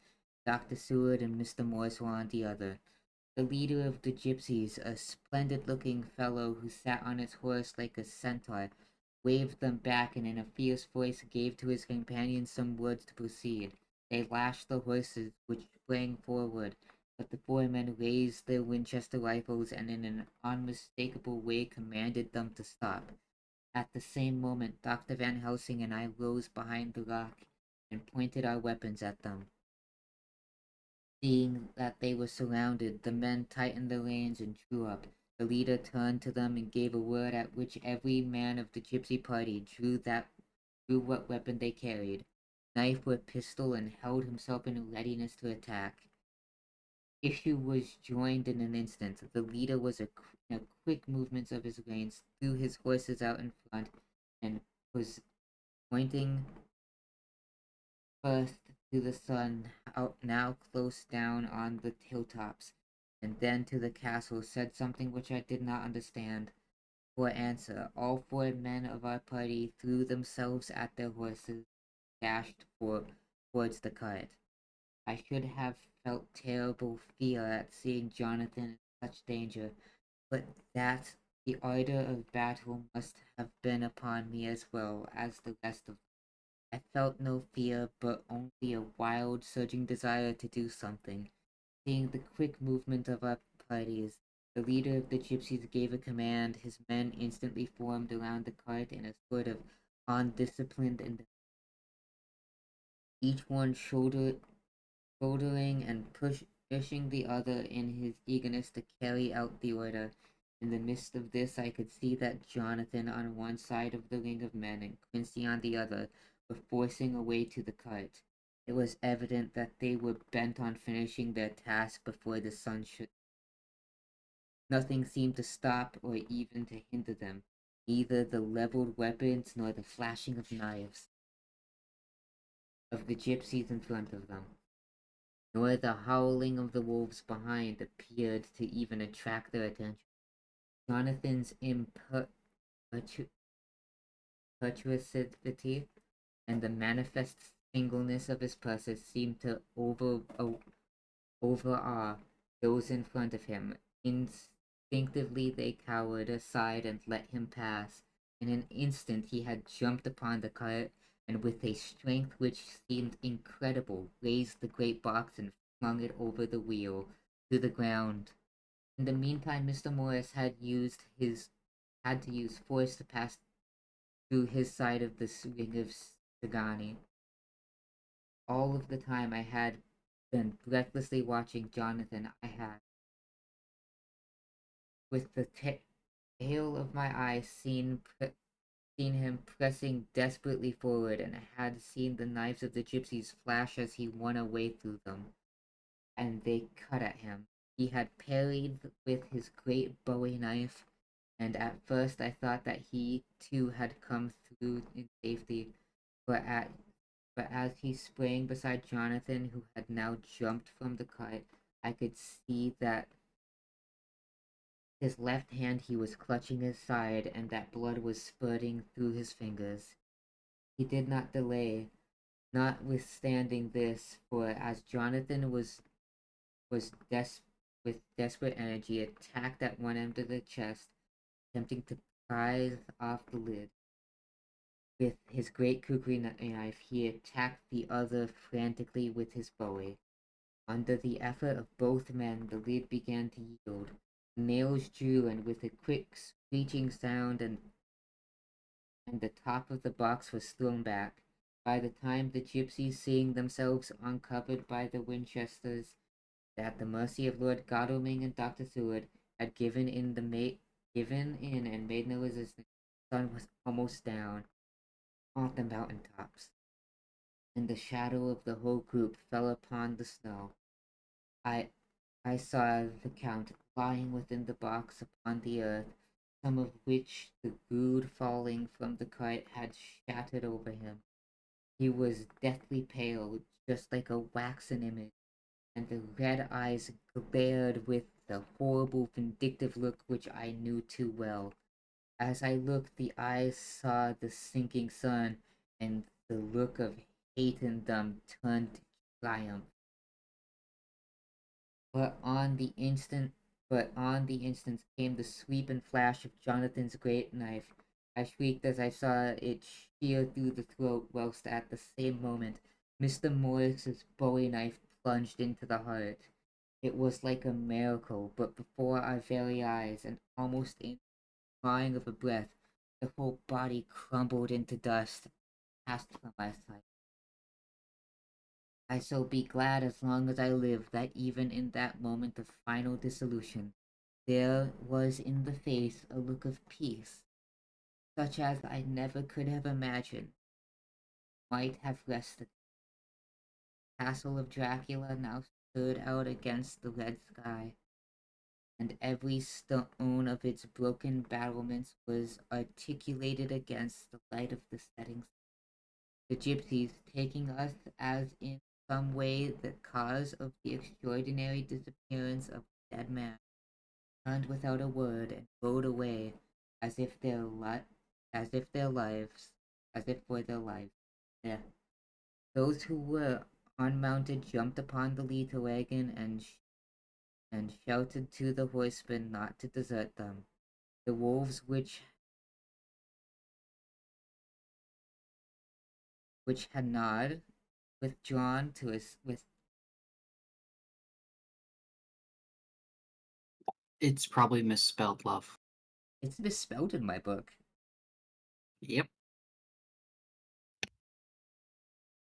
What did it say for you lot? The wolves, which had withdrawn to a safe distance. Which have withdrawn? For me, it's lowercase h-a, capital N-O-D.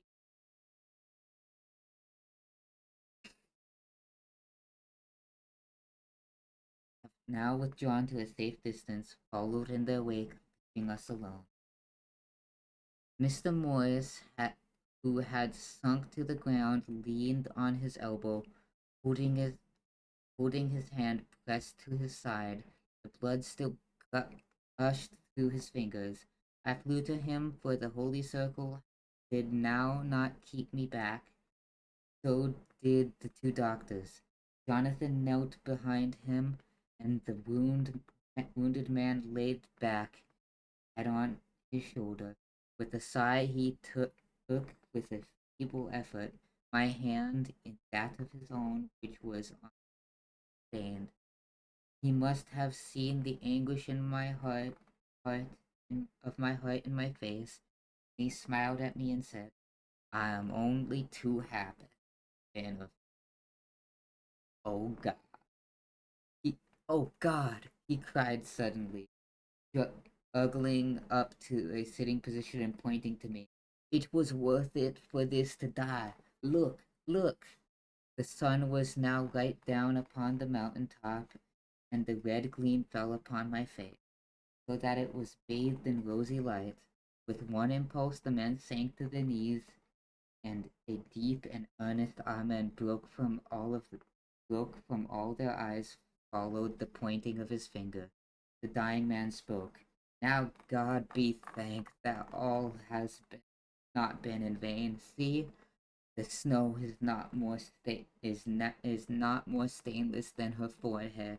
The curse has passed away, and to our bitter grief, with a smile, in silence, he died. A gallant.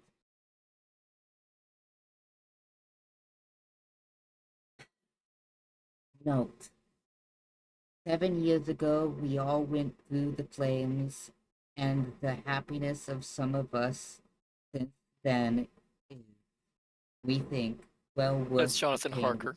Oh, that is? Oh, That's Jonathan honey, Harker. you read this Yeah. part. You read this part. No, I almost got away with it. Yeah, you almost got Thank away you, with it. Matsu. Thank you. Matsu, Matsu. no! I've been betrayed. Alright.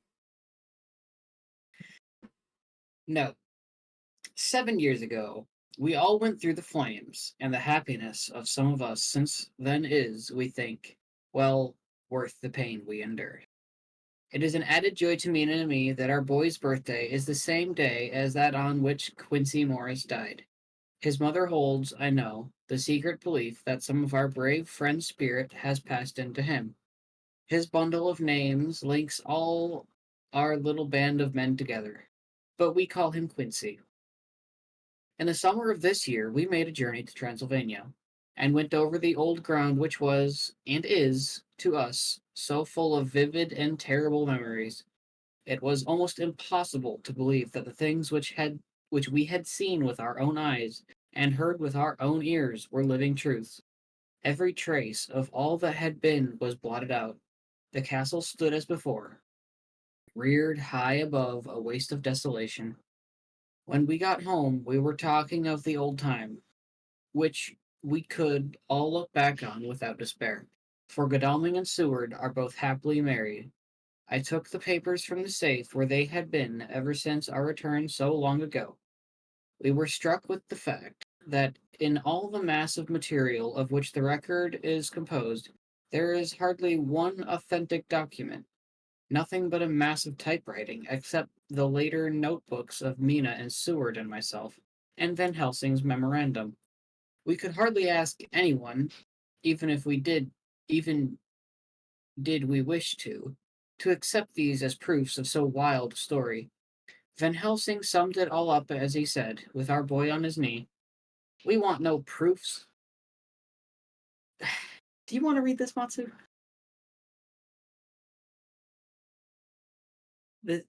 This Just last read it, bit of honey. Van Helsing. All right, fine. Do your best We want Helsing no impression. proofs. We ask none to believe us. This boy will someday know what a brave and gallant woman his mother is. Every day, already, he knows her sweetness and loving care. Later on, he will understand how some men so loved her that they did dare much for her sake. Jonathan Harker. The end. And I had my mic muted. Darn it. Ah, No, that's it's fine. it's fine. We did it! The book is over! Yes, just don't Also- read the official follow-up. It's awful. There's an official follow-up? There is an official follow-up. No, the correct answer is no. Yeah, the Bram Stoker, and it goes the route of every single stupid adaptation where they make Dracula sympathetic. It's really, really. Why would you want to make Dracula I mean, they sympathetic? did give him this last moment of sympathy at the end. Well, in his death, his face took on a last remnant. Yeah, but they try and make they bring him back to life, and they're like, oh, he What was would you do actually that an for? okay guy all this time. Literally. Why would you what bring the fuck Dracula back would to you do life? that Ask for? the multiple Hammer films where they keep bringing back Yeah. Christopher Lee. Exactly. Okay, like I can understand And Christopher not Lee, giving him but, like, dialogue. Dracula? Okay. But it's done. Also, I just liked the line for Godalming and Seward are both happily married. Married to Yes, who? yes. Perhaps each other? That was unexpected. The romance was flying under our Okay. noses the entire time. I have. Wait. Did I miss something? It's a joke. It's It's a joke. the way it reads. They're married to each other. Yeah. Stoker forgot to actually emphasize exactly what that they were married to women, but of course, nowadays it comes across as, oh, they married each other. Good for them. That's fine. You could do Honestly, worse. trauma is incredibly bonding, so Okay, now I Yeah? need to know. Ike, what do you What? think of one of my favorite books of all time?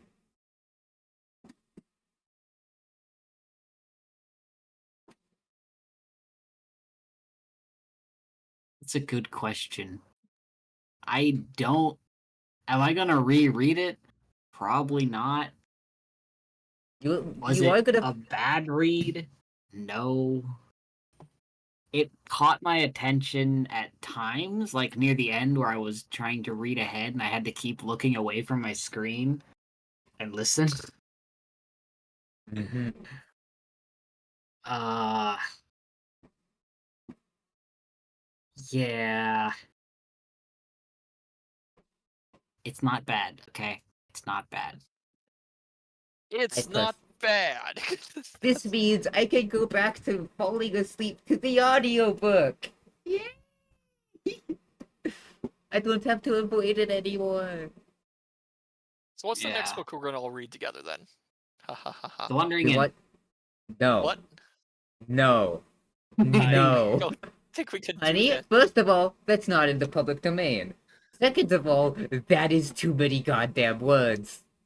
We will be here for years. She has given permission to read it to some people. We could try.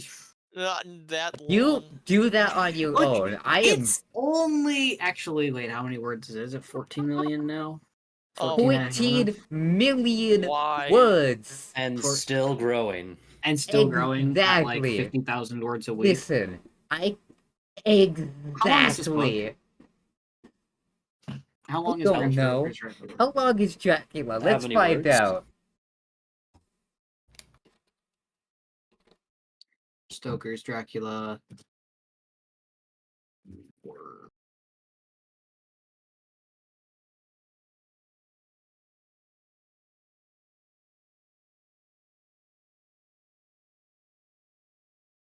Wow, Dracula's actually pretty long. Okay, so it's 1,000. 161,000. About 160,000. Yeah. 161,774 words. About 6,000 a chapter. Mm-hmm.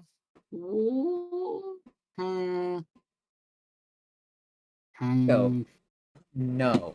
The next book I plan on reading, It would either gonna be only reading- take us about 70 months to catch up to where we are now. Oh my, At exactly, the current damn it. rate. Okay, no. No. Nuh-uh. No. We'll need to be undead if we had any chance of being able to finish that in any amount of time, Exactly. barring Hey, I read it. schedule changes I and read it in like shifting 3 months. everything. Like, good lord. That's You because read we're it, yes, to absolutely yourself. insane. Anyways, this ends Dracula. Now, I am thinking about spending a lot of October having a bit of a vampire theme adventure with everyone. I plan on Nice. playing a lot of I plan on playing a lot of V Rising next month, Mm. as well as on Sundays reading vampire stories, Oh, neat. which I know we will be starting off with Carmilla. Mm. If I would actually like to invite people, I would actually like to invite you lot to come and hang out with me while I play V Rising. Be fun. V Rising is that vampire game where you make your own character and build your own castle, yeah? Yes. I thought so. If you have it, it'd be a lot of fun to play with you lot. I know Ike has it. Mm. I don't have it yet. I do not have it either. Ah. I've watched some gameplay of it, though. It seems interesting. Mhm. Mhm. Anyways, I think we should wait out. We got a movie night to get to, and I have something yeah. to show my guest stars, which we cannot watch on stream. That's one way to put it. Oh dear. we're gonna be I'd get the dealing with- copyright. I would get the copyright strike it. And we're going to be But- dealing with true horror and movie night Oh, tonight. Oh my yeah. gosh, bad movie night. So horrifying. Anyways, It's going to be a couple bad movies in a row, especially after like this one and then what I lined up for my movie night this week. mm-hmm. Anyways, before we wait out, let's give a quick shout out to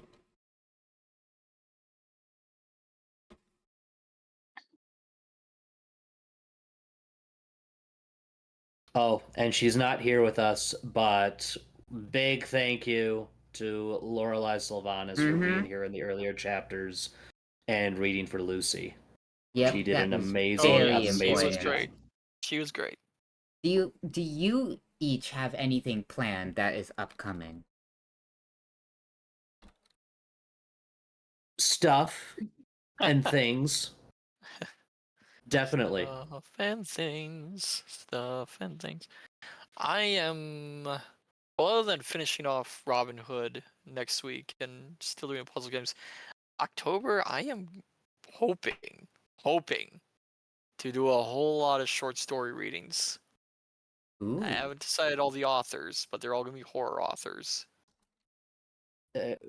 Make your statements quick. We're running out of raid time here. Okay, that's it. Okay. Anyways, bye everyone. Why? Thank you so much for being here, everyone. Bye. Bye. Bye. Isa, what are you gonna show us? It's something after stream.